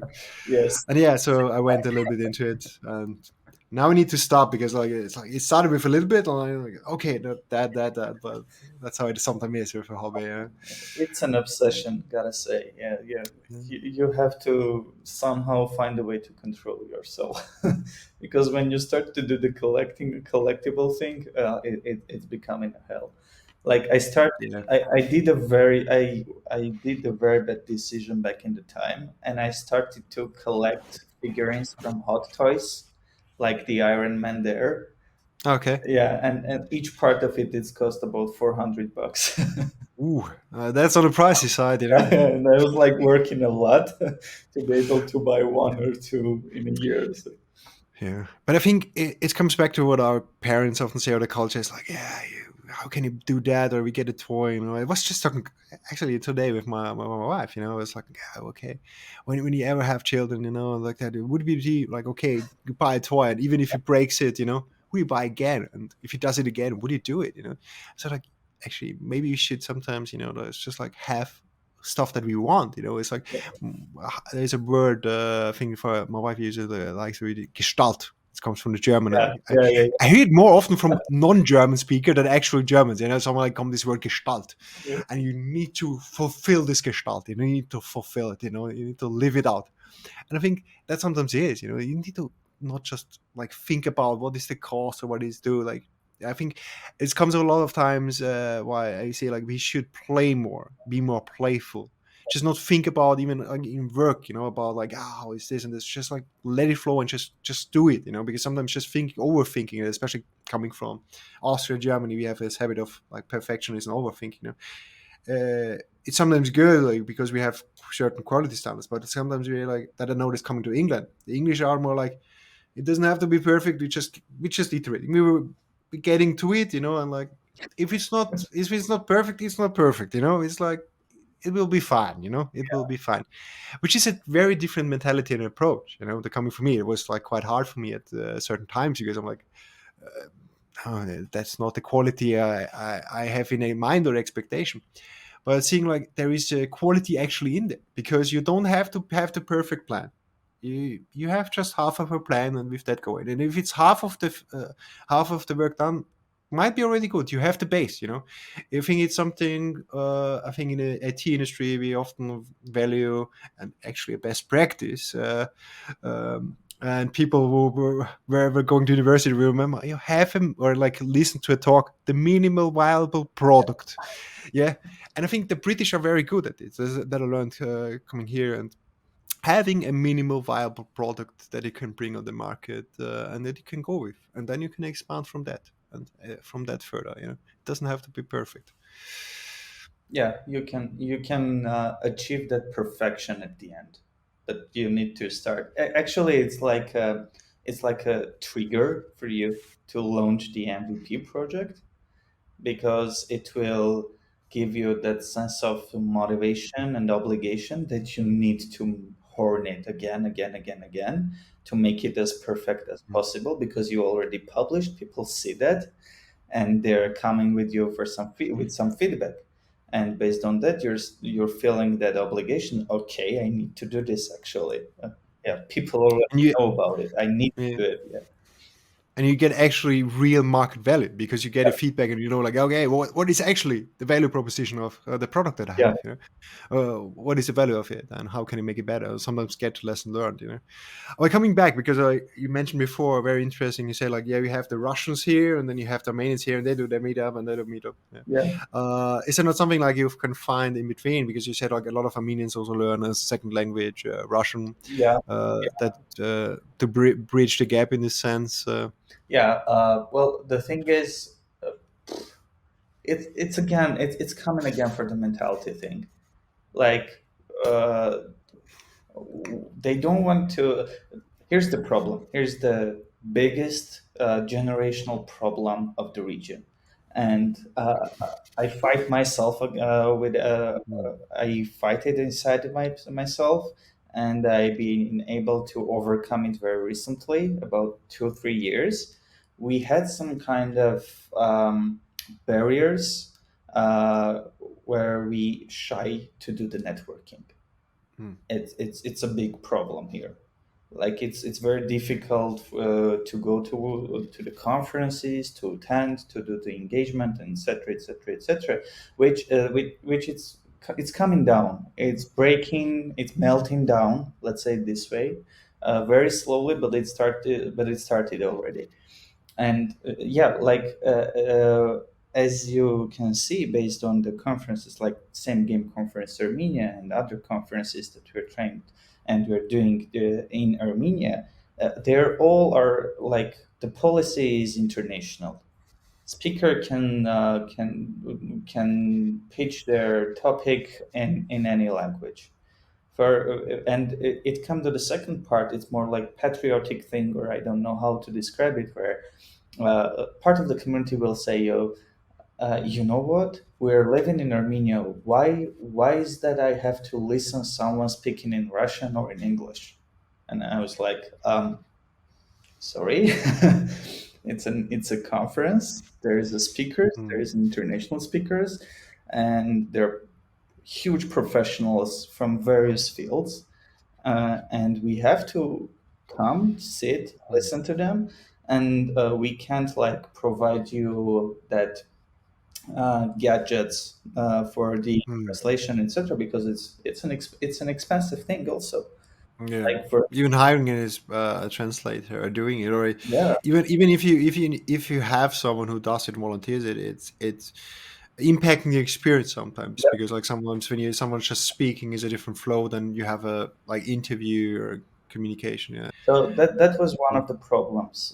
It's melting down very, very slowly, but it started mm, already. The process is going, because, like, at some point the new generation is coming around, and they're like, okay, we know both languages. Why should we keep ourselves for only mm, Armenian regional things? And we'll do the engagement, and we'll do everything. Why not? Because, like, the only way, everyone saw this. Like, I launched a project last year. It was called Recognize Armenian Gaming. mm, And the idea behind it is like, to show everyone how many studios we have in Armenia, and at the same time how much Armenians are actually working in the industry. Like, we had very crazy like professionals. There are some art directors working with Blizzard on Diablo 4. There are some guys in Call of Duty department. from Baldur's Gate, even, and there is even an Armenian in Helldivers team. So there are a lot of Yeah, nice. people, yeah. And I had a Yeah. chance to speak with a couple of them, and everyone's story is basically the same. Some of them lived, born in Armenia, but live it because there is no, let's say, acceptance in Mm, terms of the gaming industry, and there is no place to learn or to grow. So they eventually come to the idea where, okay, I need to leave the country to be able to do what I love to do, right? And yeah, it's still there. It became just a website thing mm, because of that, our own issues on the board with Azerbaijan. mm, Each conference preparation for us takes at least 2 to 3 months, the minimum. mm. And Yeah. yeah, Do you currently have like a Discord or a forum or like an online platform where you say like this is the centralized like to remotely like communicate and like gather people and like organize things? yeah, we have two of them. One is purely Russian, another one is purely Armenian thing.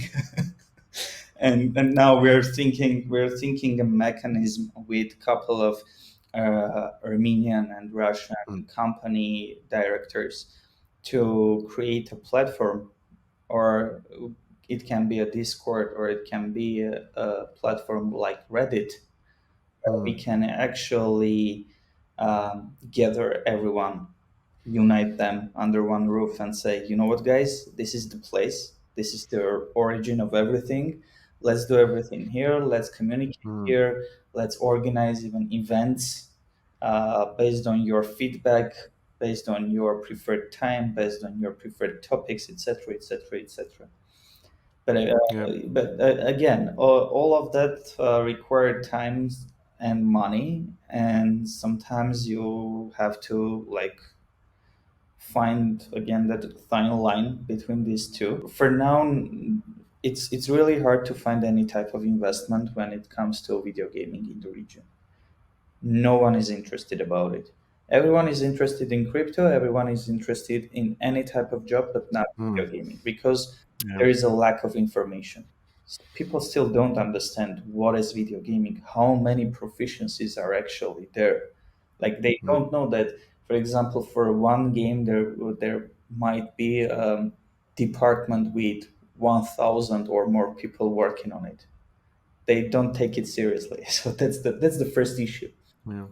I mean, I can see why you said before, like, you know, it's big, like with Web3 and like crypto-based blockchain based games, why this is more like the entry step or the level for a lot of people. And they're like, hey, just actually getting into it, you know, because like when you said, like, okay, it's easier to find jobs there in the IT industry and then jump over to like blockchain gaming and then over to something else. Like, why not? Like, it's a, if it's a viable path. And yeah, might be if you say like, hey, bring everyone in one Discord server, have a English section, have a Armenian section, and you have a Russian section, have them all in one place. At some point, you have some overlap because you have some people that speak both or three languages and like communicate and engage with each other, and then use as a base. Might be good, yeah.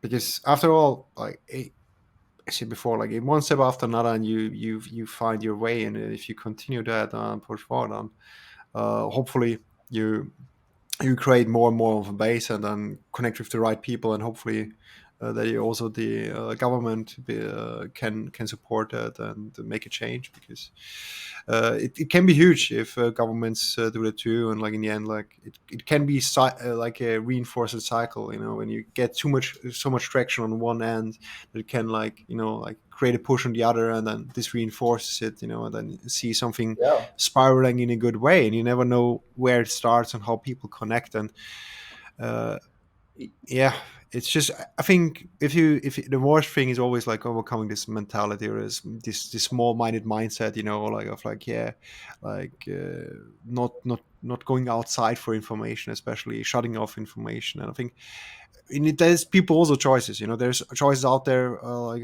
people that make choices that say like I never want to go out of my village. and whatever is out there, I don't care. I know already everything. But that's that's a choice. But then in the end, like, you think I think the good thing is with the gaming industry, you try attract a lot of like-minded and like open-minded people, and especially the more you attract, there's a green circle effect, and the more you also attract outside and show like, hey, what is actually possible. Yeah, yeah, totally agree with you. Well, Yeah. let's see, let's see, Yeah, I see. let's. I mean, one of the things is also like you have on LinkedIn, for example, one of the things that persons where I basically got connected to a lot of things was the Ami Asatvat. Mhm. Maybe you heard from him, worked on Amazon, and he had this gaming community incentive like starting last year, where it basically asks people in the industry like, hey, if you have time, or if you're willing to take your time, give people opportunity to uh, like be a mentor for someone else, and if just like 30 minutes of chatting with each other, or like if you find time live talk. And I took up the opportunity at this time already, like for quite a time. I helped other people that contacted and reached out to me on LinkedIn or other spaces where it's like, hey, how do I break into the industry? Or especially because I shifted also gears from another branches, how do I switch industries? Especially from like some people were like older than me and say like, hey, you made it like in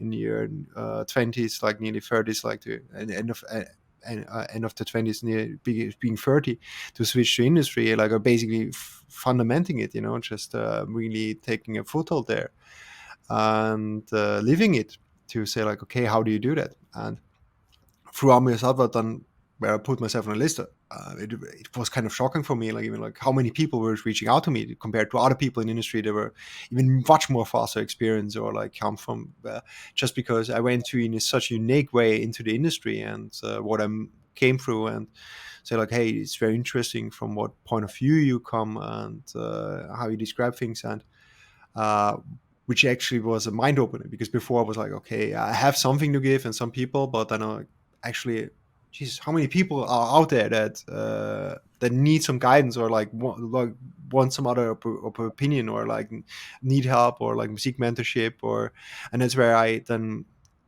gave not only like expanded on all my own way of how I basically see my service and like help other people, and I expanded that. And where I currently also, like anyone that hears that and like looks for advice, I still participate in that. And so like, especially I made a post last week, I doubled down my effort of giving free consultation and mentorship to people.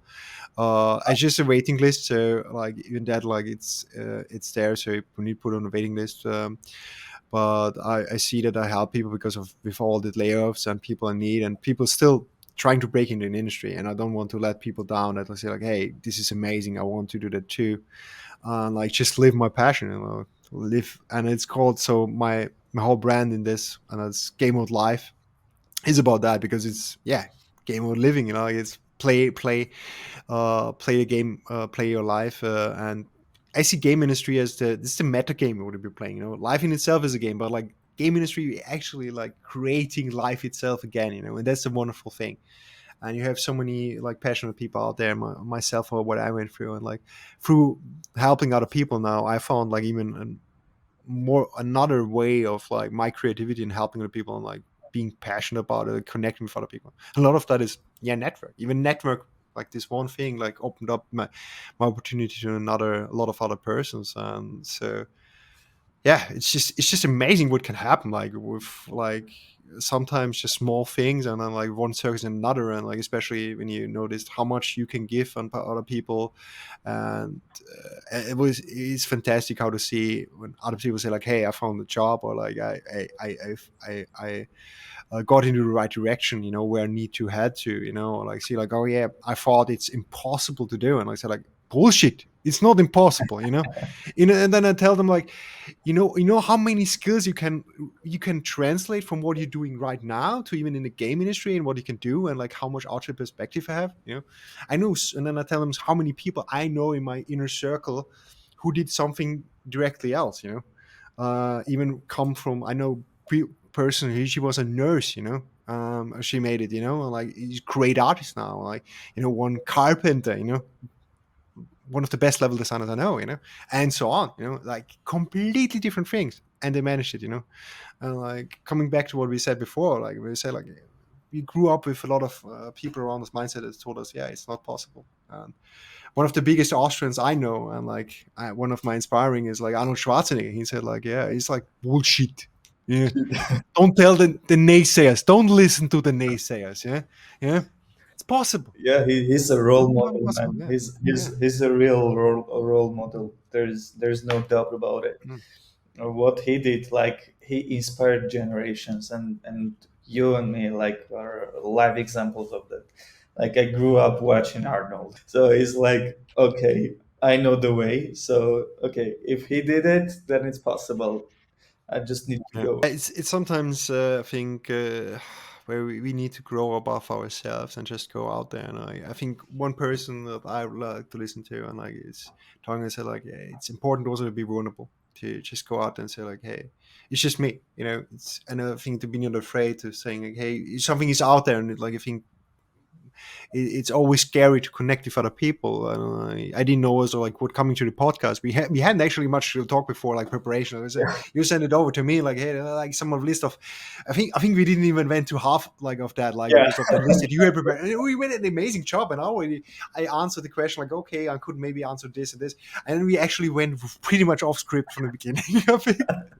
I was kind of like then somehow we got more and more into the flow, which I find it really amazing that we actually like we nearly stand a bit for a podcast. We need to tell the people out there, it's not like we run by a script here. It's like we actually had a script and we went off yeah. from the start actually. Well, script itself is just like a navigator for us. And for me personally, like Yeah, I need to write it down to understand, yeah, okay, how much I can gain from this conversation, yeah. what kind of fields I can touch, what I can do, how can I make this valuable for the audience, especially for ones who want to learn something as much as Mm, possible. Because like you personally, for example, you are a type of inspiration, a role model for those who want to jump on the gaming industry. And we're like combining that with the tools, with the narrative, with the, all other stuff that will help them, like motivate them or navigate them to some sort of sources where they can actually jump and start to work on it. And back to your stories about the people who's come into the to you gaming industry with various fields. I remember my first team leader in software engineering when I just applied. He was 50 years old guy, and he started software engineering at 40. Like he learned everything. It was web development plus some C sharp, and he started all in 40, and he was like 45 when he get his first job, and he's a team lead. Now he's one of the leads for the whole company. It's company with 5,000 something employees, and he one of the few leaders there. So yeah, it's like first Schwarzenegger when it comes to the job and like chasing opportunities. I saw this guy who was my team leader, and he was like, "Yeah, who said that you can't do anything?" Like I started to work up, in a software engineering when I was 40. I just opened the browser first time when I was 40. well, Yeah. I think it's sometimes just the limiting beliefs that we believe ourselves that limit us, like and maybe gravity, Yep. but even gravity we can overcome one way or another. But yeah, it's sometimes amazing what we can do if we just I think, yeah, believe in ourselves, and also like believe in other people, because the one thing I learned over the last years, the more I connected and went traveled around the world and like went outside and even challenged myself to like face the unknown. It's like learn like it's not so bad. Like a lot of people out there in like the world, it's just you don't think like the grass. Some people think the grass is greener somewhere, or some people think like the grass is greenest at home. I think it's both are true. Yeah, Yep. both are wrong at the same time. It's like it's the matrix where like it's always a perspective that it is, and like It's a point of view. a point of view. Yeah, Yeah. and yeah, if I think the more we connect with other people and other different perspectives in life to do that, just challenge myself, get out of the own. At one point we have, I think this is one of the ground fundamental things in the universe. There is rhythm, and the rhythm, and there is certain rhythms, and if you like, some people call it also like there's habit is one of the rhythms. You reinforce a habit or a way of thinking and so on, but you can get stuck in it. So sometimes, like Arnold Schwarzenegger coming back, he like to say, like with bodybuilding, is like you need to do your workout, but if you do always the same workout, you will not see gains. You need to sometimes shock your body, Yep. and you need to sometimes like capriole, do something like completely different, and I think that's something fundamental. I think we need to do something, go out and like expose yourself, like people do that with cold showers, for example, or just like do something crazy, like sometimes not so crazy, because sometimes just like stillness is the key. Sometimes, sometimes you need to like just experience the contrast, because in the end, like contrast is that what builds actually the difference and makes the difference in itself. Yeah, To absolutely. see what is there. Yeah. Actually, the contrast also we have currently with our TVs, but I like, all things that go a little bit more in the philosophical side, but I think it's also something we can explore, because we are mediums. Like a lot of games I played with, and I enjoy, are games that inspire, the especially single player games that inspire yourself, like Hideo Kojima. I grew up with Metal Gear Solid games. I love it. Their themes, they're very deep, Oh man. sometimes not so. But definitely are. And on the other hand, multiplayer games which connect people, like you said before, like multiplayer games. I learned a lot of my English. Beside that, and always people like, yeah, you have good English, because yeah, I just got used to it. Just using it daily. Being a nerd playing video games. Yeah. Yeah, why not? Yeah. What, Why what, not? what Yeah. is your favorite single player besides Metal Gear Solid? Beside Metal Gear Solid, best single player game. I have. It's hard to say. I think one of the parts I really fondly remember is Final Fantasy IX. All right. I like the steampunk element, and I remember this was a 4 disc PlayStation 1 game. Uh, but beside that, single player, there's a lot of great single player games that come. I mean, my top favorite game is Metal Gear Solid 2, and then comes Metal Gear Solid series in a lot also way. But like, yeah, a lot of good, great games. Dark Souls series, Neo, like, oh, there's a lot of great single player games out there I could name right now. But yeah, like Final Fantasy 9, I definitely remember very fond from my youth. But yeah, definitely great games out there. And they're serving for you as a source of inspiration, also, right? Yes, yes, yes. So I like when I can be like play myself, but also like what I usually like to do like nowadays, like time wise, just by website working, listening to podcasts, listening to like people, like watching people on Twitch how they play games, but definitely like play especially games that I connect with other developers. So a friend of mine, like he's like we played for a lot of Foxhole, because got a job at um, uh, Foxhole, working as an artist. And it wasn't a game for me at all before. At least that's what I thought, because it was a third person, like isometric multiplayer game, MMO. Like what I can relate to was the art style I really like, but just like the isometric handling of being there, it's not something that I really liked. Even like Diablo 2, which I have very fond memory of, Oh, yeah. never was like isometric really resonated with me, because it put me so much out there. I like to be in there more.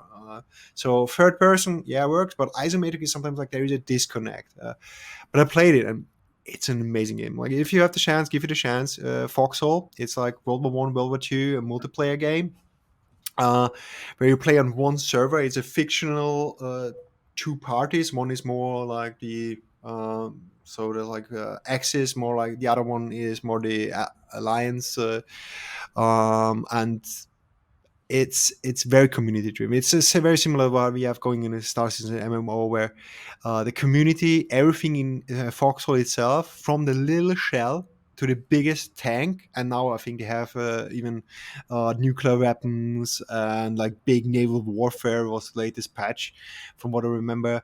I haven't played it actually in a while. I need to go back. It's built by the community, So you have everything on the server is built by it. So it's like the whole war effort is going on. You have different clans and they're coming together. But the one of the most wonderful thing is when you play it, is that you have people actually talking and engaging with each other. So you have like, I mean, like running around and like, hey, let's build this together. Or here the front line is breaking. We need to do a counter attack. And then people are grouping like, hey, we need someone for this attack. Let's go with me. Let's go with me. And not just streamers doing that or like big clans, or like normal persons. Are like doing that and communicating and they're role playing, and that makes it so interesting. And people are really like this camaraderie in there itself, and like how everything like works with each other. And like I have had great moments playing with Gabriel there. It was just amazing. Like and I'm learning a little bit behind him from the development what he told me, but just like the community itself, like you be there for 2-3 hours, and they have a whole like engagement throughout the server, and like how the frontline moves and the different parts. And I can imagine just for the community itself, like having a longer war or being more engaged in this, how much like captivating it is. But yeah, great game. But it was something like I didn't thought it would actually engage me. So, but that taught me also, just like even if you think a game is not something for you, you might be utterly totally wrong. Yep. Yeah, yeah, I totally agree with you. Like most of the times, what's going on, be like people jump into the games as you described, right? Like grown ass men, 10 or 12, like they're creating a teams. There's a huge community and connection going on, networking going on there. And sometimes, like I remember a story where one of my friends, I met him during playing World of Warcraft, basically, and like we played about 6 or 7 months, and we both talk in English. And after 7 months, I don't remember what exactly happened, but after that, I was like shocked because he was Armenian also, and he was living like in two streets down. Oh, that's good. And I was like, man, we're almost neighbors. How is that even possible? Is there anything you currently playing played lately? What I've been playing lately. Oh man, I forgot it already. Um, uh, if we skip that AAA fancy stuff like Marvel, Spider-Man, etc., etc., the one classic that I was playing, I was come back and playing from the beginning is Age of Empires 2. Oh, yeah. Yeah, no, it's all time favorite thing. Age of Empires 2, and the mythology also, because I'm a huge fan of history of mythology and from different countries' mythology, etc. So I really enjoy playing with these characters, doing some strategic thing, etc. And I just recently started to play Death Stranding. Oh, yeah. Yeah, I didn't play it because all the time, for what I saw on the gameplay, like it's just a delivery guy, and I was a bit, Sometimes it is. yeah, Yeah. I was like, seriously, like Kojima, Yeah. no, please. But then, so it happens in this way. Like first, I read the Kojima's book. It called Creative Genome, and after that, I said, okay, I need to give another shot for this game. I need to do that. And I was installed, I've installed it, and like it's about 1 hour of cutscene from the beginning, Mm. right? And Yeah. you're just watching. You just sit there and then you basically just walk there, for Yeah, the time. yeah. I was like, Yeah, okay, yeah, that's it for today. I will go to yeah. work. I mean, it's a wonderful game to relax. I must say, I never finished it. I just played through the first chapters, like not far at all. And I watched it on the stream on the side while we were working, but just playing, like I think at one point I was just like I didn't find the time just for it, but it was just a relaxing game, just to do, like go around. But just like for me, sometimes I need more engaging, like multiplayer. because like sometimes I feel like, oh Jesus, like I'm sitting here and like, I mean, I could also watch this as a stream, and it would be even more entertaining than playing it itself. I had to say it for a minute, but I really appreciate the game. I mean, if I would be younger, I think I would have totally loved the game and would have played through it. You know? But also for me nowadays, as a like Give Me Sun itself, like Give Me Whopper, but being older, I value my proposition for value for my time is also different, Yeah, sure. and also in another sense, like through me being like a developer and like self like knowing seeing behind the stuff and like a lot of things, it's like sometimes I see to the little tricks and like how if sometimes things are going, and so a lot of games are just like having filler. Um, I played MMOs, so nowadays I cannot play an MMO anymore because like it's just like a lot of filler. I was like, I'm getting bored, you know, Yeah. just from the thousand kill this or like collect this quest, you know. I'm like, it's not that more any interesting. And the same problem I actually had when I played Final Fantasy VII. I loved Final Fantasy VII, aesthetic, story, everything. Oh, gosh, but the problem is like if I play on low difficulty, it's not challenging, not interesting. Yeah, I can breeze through the story and it's okay, but then it's just like running around and watching through the story. Yep. But when I play on harder difficulty, it's just so fucking time investment. I'm like, oh god, like I never get through the story, because like a whole time need to fight, Yeah. which is sometimes like I didn't find the right balance to do it. And at one point, I'm like, okay, I just drop it playing myself and I watch it on a stream while I'm actually working or doing something else. Um, which is sometimes I think it's something I definitely struggle with right now. Sometimes I have not when I play multiplayer games actually that I never found when I play multiplayer games with other people. But that's also maybe because like single player to other need to really captivate me. Did you try Um, yeah. Helldivers? No, I haven't, but everyone already told me, and like I was so close last Sunday, but I wasn't. I want to work again on my personal project, and because yeah, but like it's so close that I'm playing Helldivers because I love co-op. I played games before, like Left 4 Dead 2, like was one of my big things back then, and yeah, Yeah. also Warhammer Vermintide, Warhammer Darktide, amazing games, co-op games. I can imagine myself also like I played a lot of like PUBG back in the day, Stacy, and so on. So like having co-op something survival game like might be like how that was. But I can't even say much about it because I haven't watched any stream YouTube video about it. I just heard basically like how good it is. Oh yeah. Yeah. That's an issue. But like Have you played it? for the relaxing, like I sometimes just run the Battlefield or the Call of Duty stuff Mm. to just shoot. Battlefield, Battlefield 2, like the intro of Battlefield 2. I Oh today praise it because like this was my time, especially 2003, 2004, 2005. They were so good. yes. Just 2004 with Battlefield 2, you had Star Wars Battlefront 2, you have great Call of Duty. You had oh Jesus. I just made a post about a few days ago about Star Wars: The Old Republic. Yeah. Also came Yeah. out Yeah. this year. Yeah. Yeah. It's so good. You commented on it. Like it Yes. was the first time you commented on it, and it actually said it was like your gateway to Star Wars franchise. Actually, Yes. Yes. how did it come? Yeah. Yeah. So here's the thing. Like I didn't watch the Star Wars universe before that, and I remember back in that time, like my uncle gave me a PC, and it was my first PC who actually be able to run any type of like serious game. And I was like, I first, of course, as a fan of shooters, I just first of all I played Medal of Honor.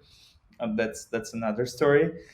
And then I've been introduced to Star Wars, and it was very accidentally. I was just, and we don't have any type of transactions and stuff back in the time, so sorry guys, but we're using a torrent, and the region was very favorite piracy thing. So I downloaded the game, and because I just love the cover, and I started to play, and I was like, oh my god, it's beautiful, it's wonderful, it's catchy, it's interesting. And I was like, okay, but how about the movie universe? Like, what's going on there? And Again, I just downloaded the first part and I was like stuck. And yeah, I was just rewatching the whole series maybe every week or every 2 weeks for a significant amount of time. I was rewatching all the time because I was in love. I was watching Star Wars universe, then I'm going to play the Commando series, and it was one of the best Star Wars games for me. Mm. Like there was nothing else. I wish they will do the remake for that series. Seriously, That would be great. yeah, I mean, if some company does it, like I might be like tempted to go there because it's like that was, I think, one of the games, single player games that I just appreciated so much high level. And for me, like I grew up with watching first the old trilogy, but like the prequel trilogy, like for me, had always found hard, like especially the Clone Wars. oh And then later on, they came out with the Clone Wars animated series, and like it's so good. Dave Filoni did such a great job with that. Like it's so good. They're now the Bad Batch. I still have to watch. I haven't watched this month for the new Bad Batch season that came out, but I like the Clone Wars and how what they did now with the Clone Wars series, especially, but also the movies, and it's amazing. Like Hugh McGregor and yeah, I mean, actually, every actor, like most of the actors, I think for me, like the prequels have really a fun heart, and like back then there was a lot of great games. I can remember like one time we played on the Game Boy. There was a Star Wars racing game I just play, like I can remember, like so there was always like this fun connection with Star Wars games. But like this Republic Commando was something like really cool. You know, you play this special team and you it had the same similar thing going on with back then. It was like I think Band of Brothers.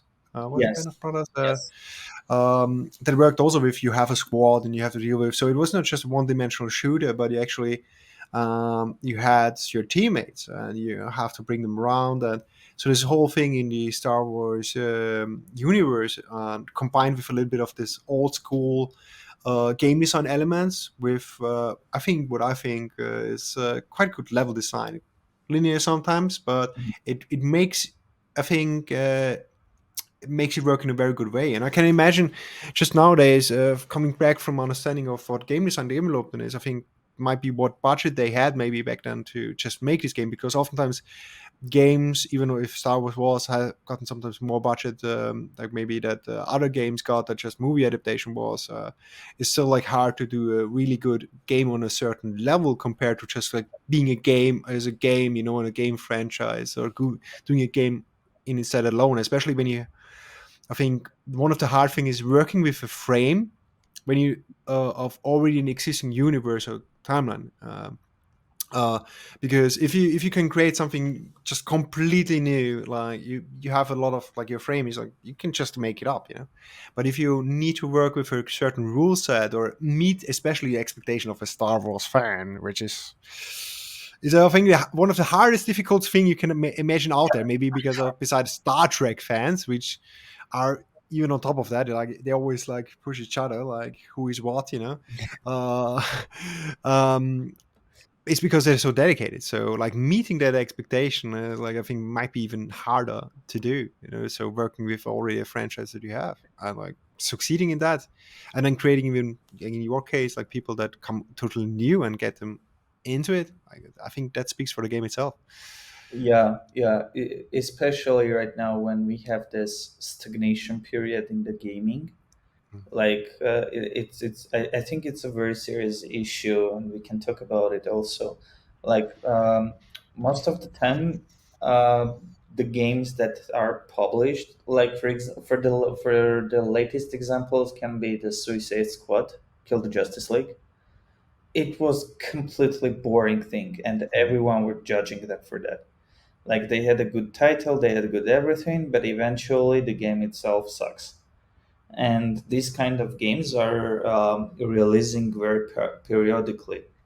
Mm. I'm not mentioning about the Call of Duty story back the last year when they just released the game with 2 hours of single player or something like this, and there was a whole series of memes about it, Mm. especially after the God of War actor. during the Game Awards says that his speech might be longer than Call of Duty single player series. Yeah. And after that, they released the DLC for God of War, and it was actually longer than the Call of Duty game itself. And we had such kind of stories. There, Mm, there is a decent amount of such kind of things, mm, and living in this reality and trying to match, for example, the Star Wars fan level. Or I'm not talking about, for example, Warhammer, because mm, it's still a black swan.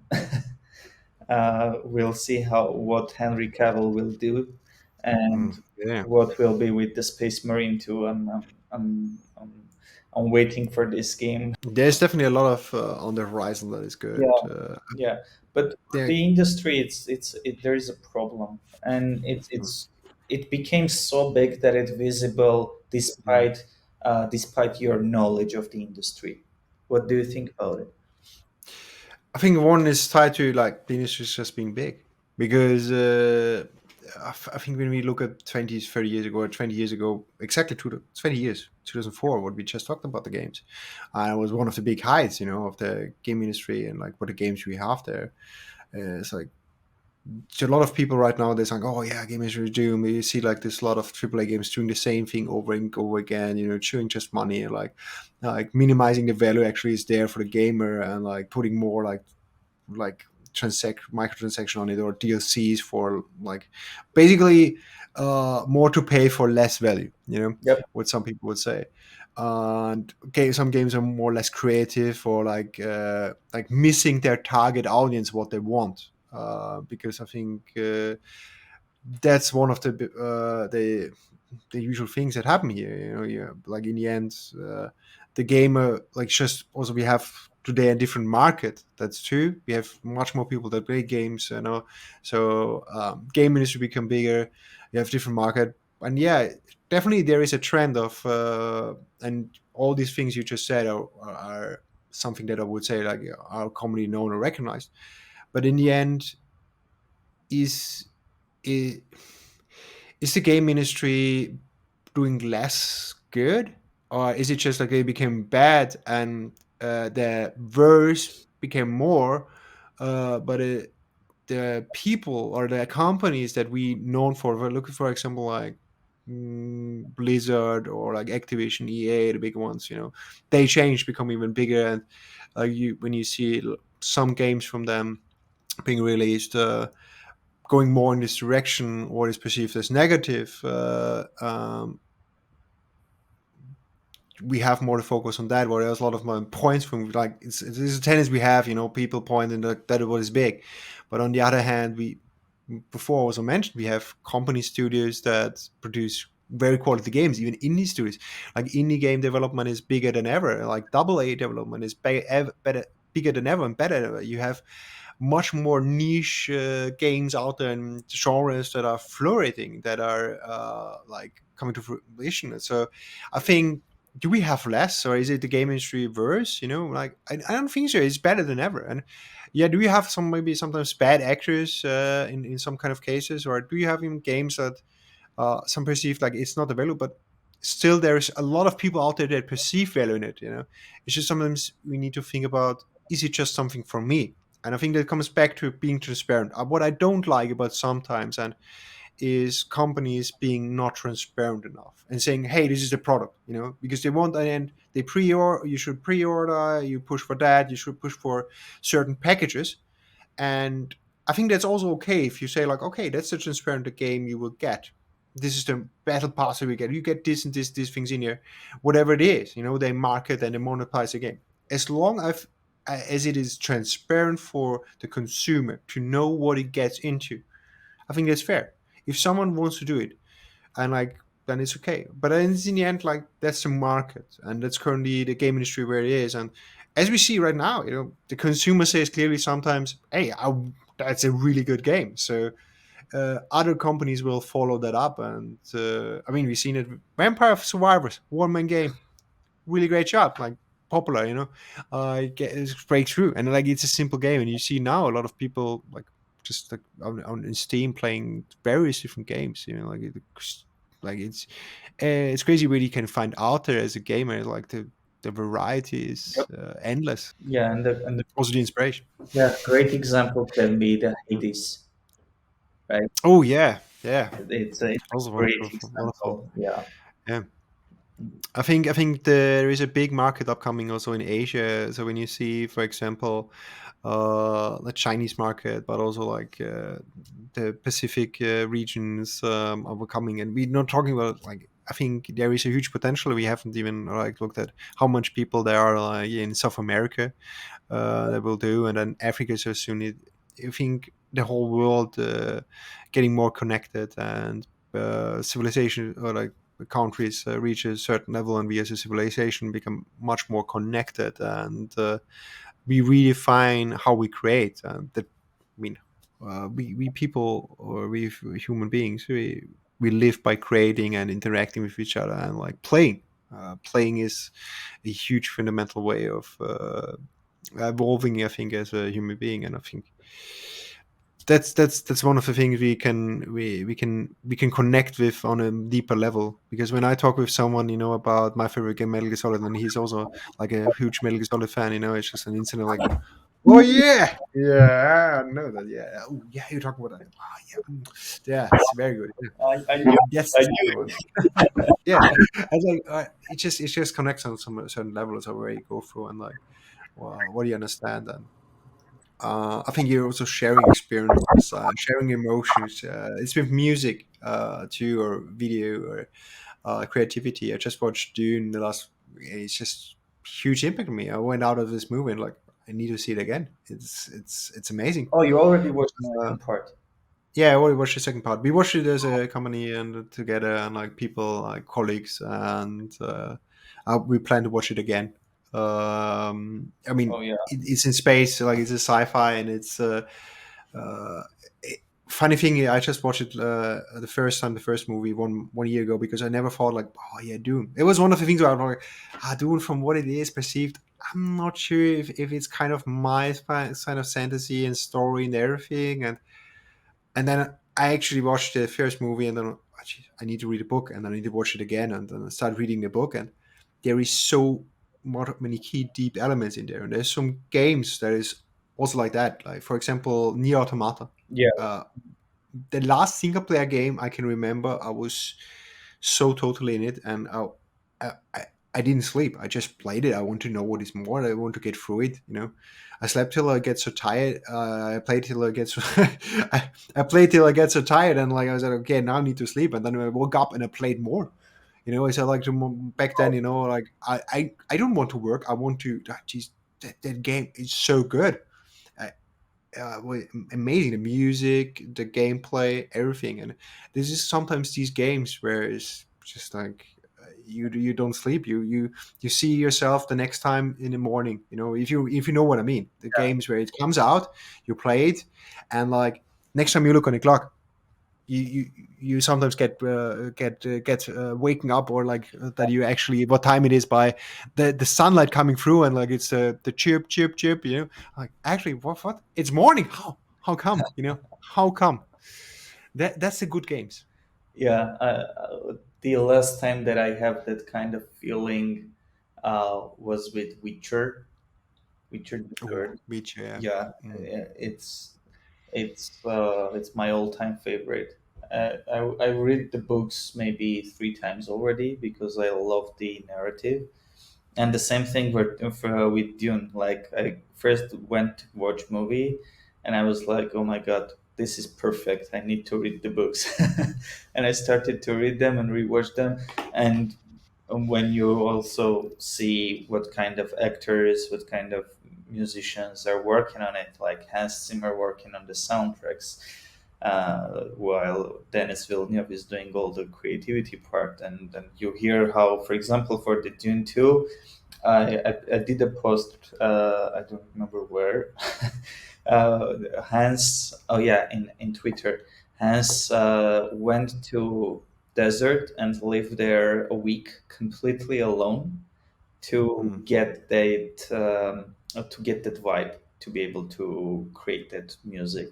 And he was speaking about it during one of the advertising campaigns, and it's oh man, I'm speechless for that part because I watched about maybe 2 days earlier, the same time as you, basically, and I was like.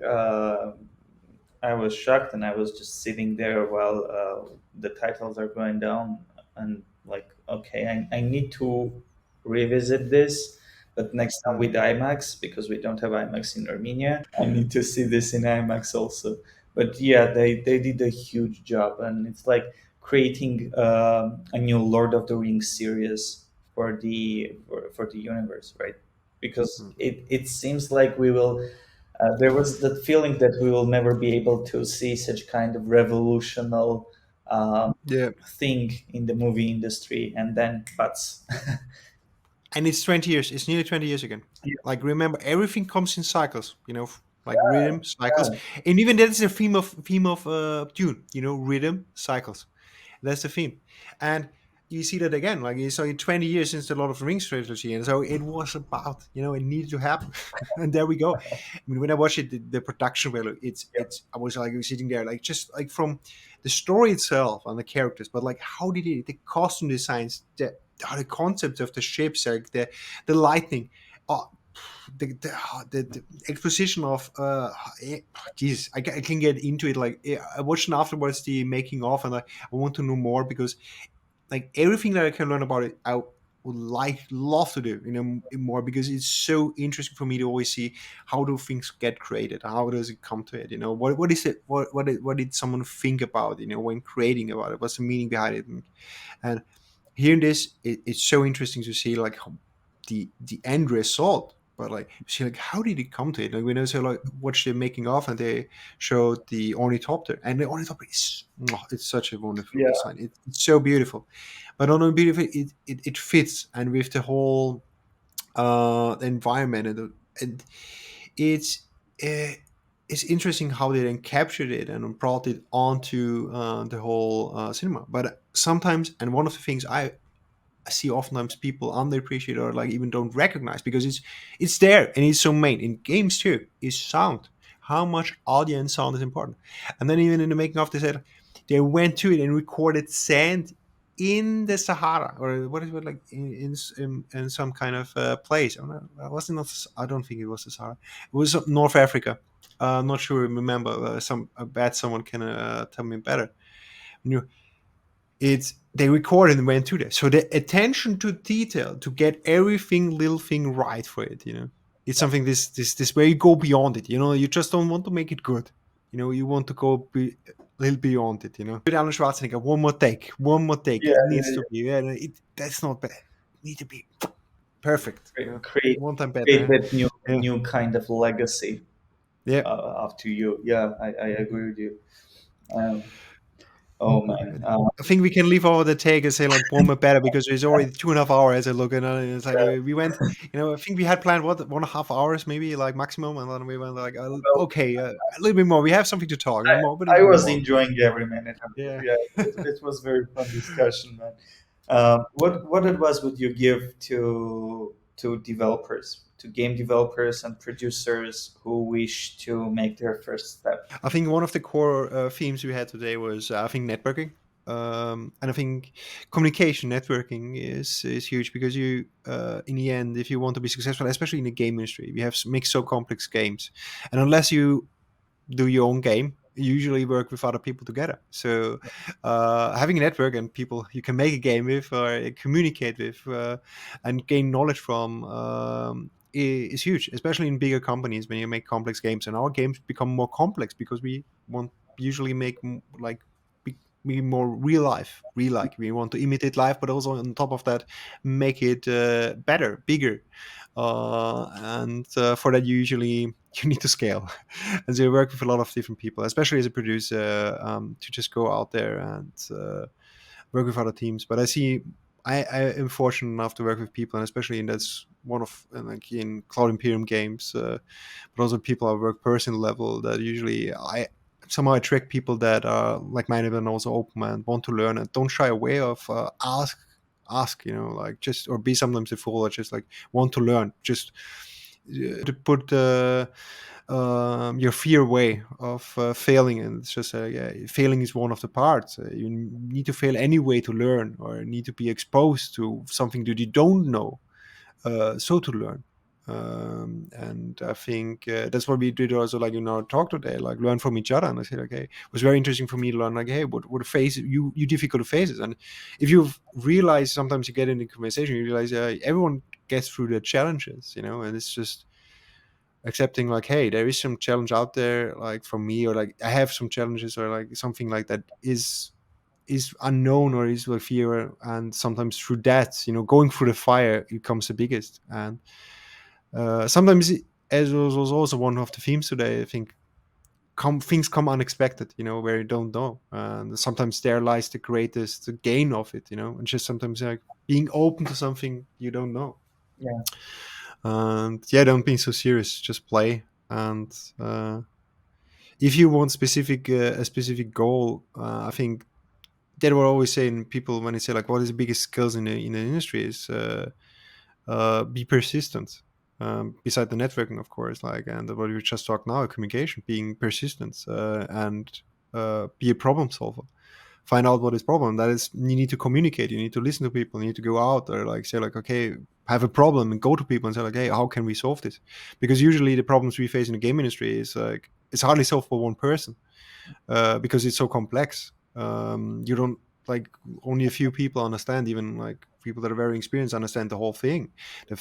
One of the things I learned very early, especially talking with people that have vast majority and like 10, 20, 30 years in experience in industry, is like, I don't know everything.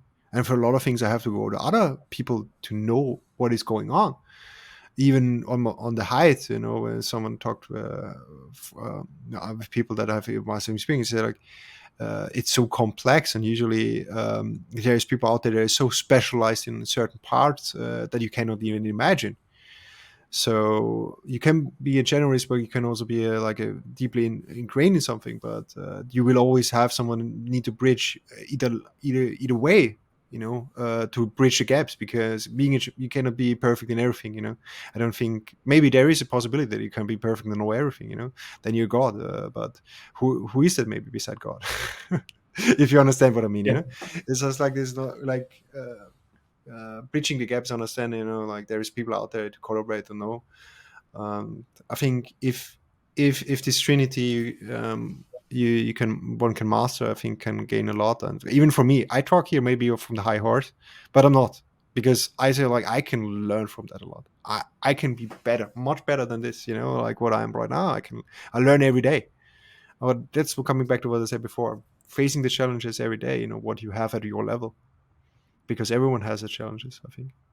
It's just like being yeah, and whatever you can give a little bit, like, at the other side, and like see, like, where you can connect with other people. And then you maybe notice, like, yeah, it's just we all go through something at one time.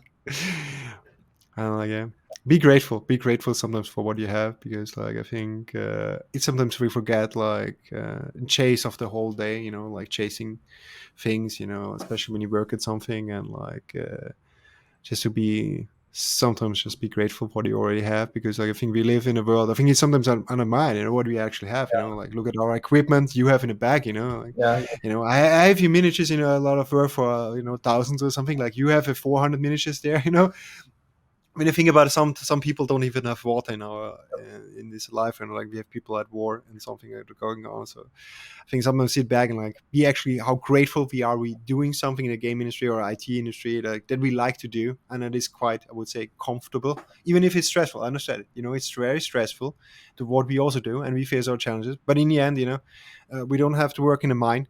Uh, we don't have to like do do stuff like that is like something on a very different level, or like be uninspiring work on a like shift.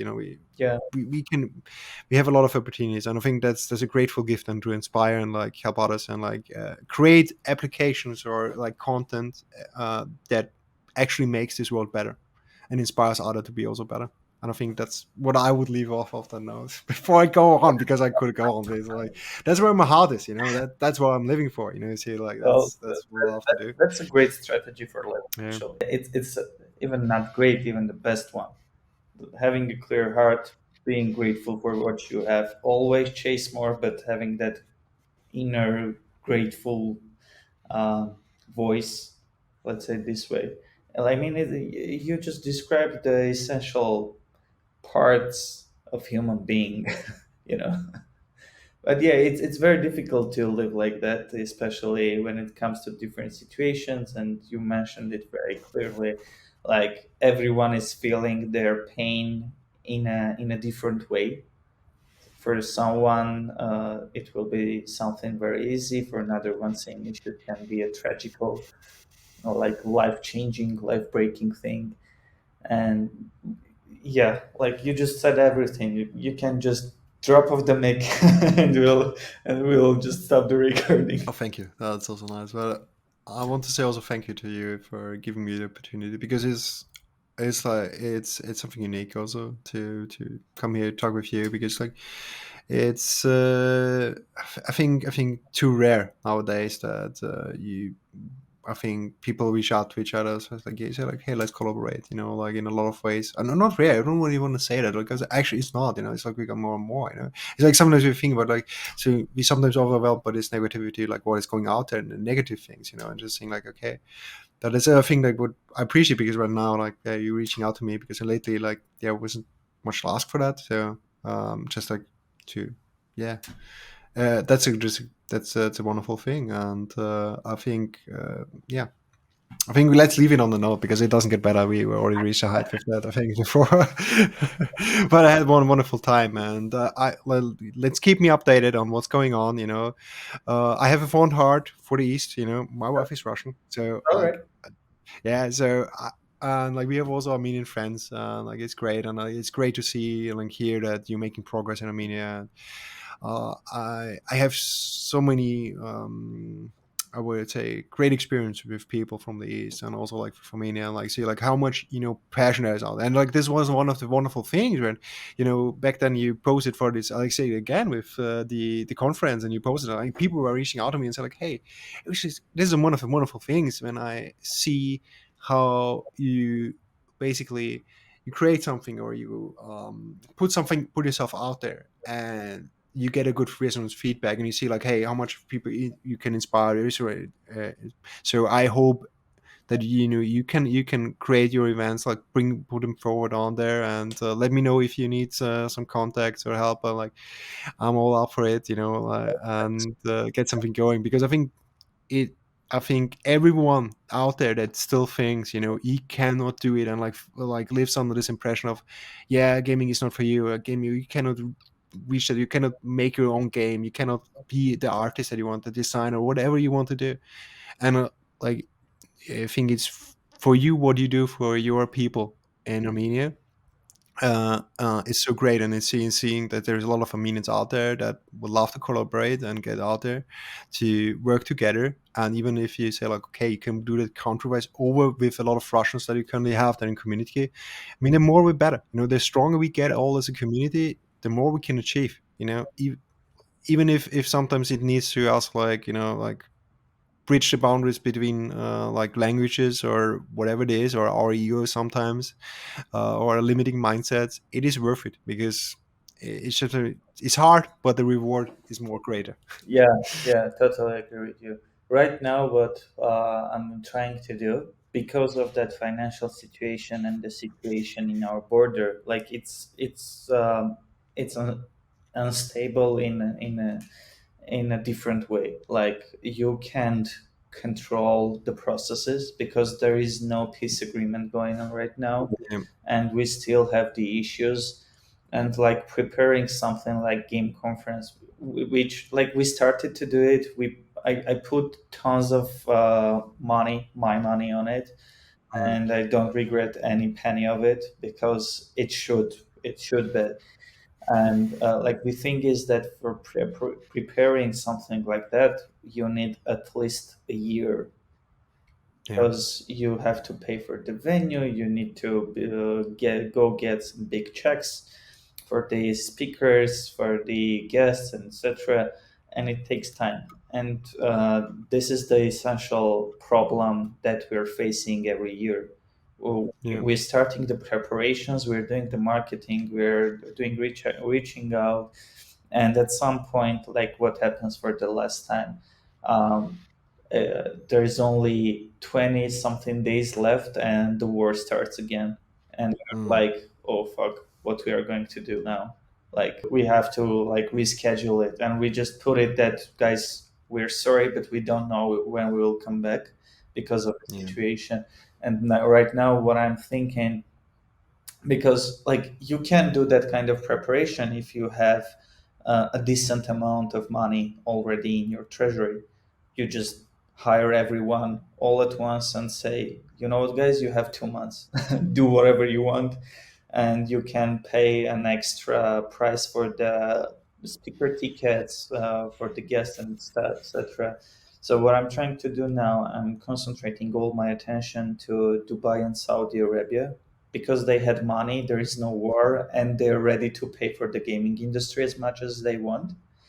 Because, for example, for Saudi Arabia, it's the only way, because it's a part of the entertainment. It's the way to show the world that they are open for everyone. What I'm trying to do, I'm trying to contact everyone, see how they feel if we move a conference, or and we just skip.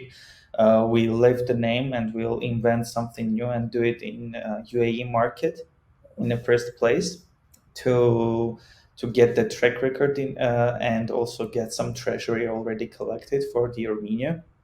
And eventually, at some point, we'll jump back to Armenia and do the conference there, because we already set a very high standard. And everyone, when you're talking about the game conference Armenia, everyone is thinking about, oh, international speakers, guests, companies, and etc. But at the same time, if we try to lower the expectation, it will be the end for the brand, right? Mm. So that's the issue. Yeah.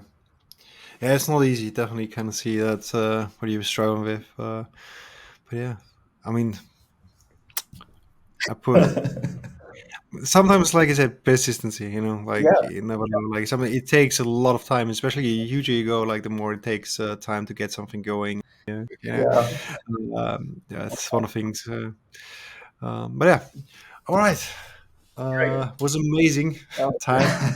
Another 50 minutes. See, like the last time we said, like, okay, well, not 50 minutes. So, but it's like an Austrian thing, In Austrian, there is even a TikToker very prominent, and he made one time a sketch and make like, when Austrians say like they're about to leave, So yeah, I'm leaving. Then he's at the doorstep, Oh yeah, and then another thing, another topic, and Same then story. another. He's back in, back out until finally leaves. Same It's story a kind for Armenians, man. So of, we found each other.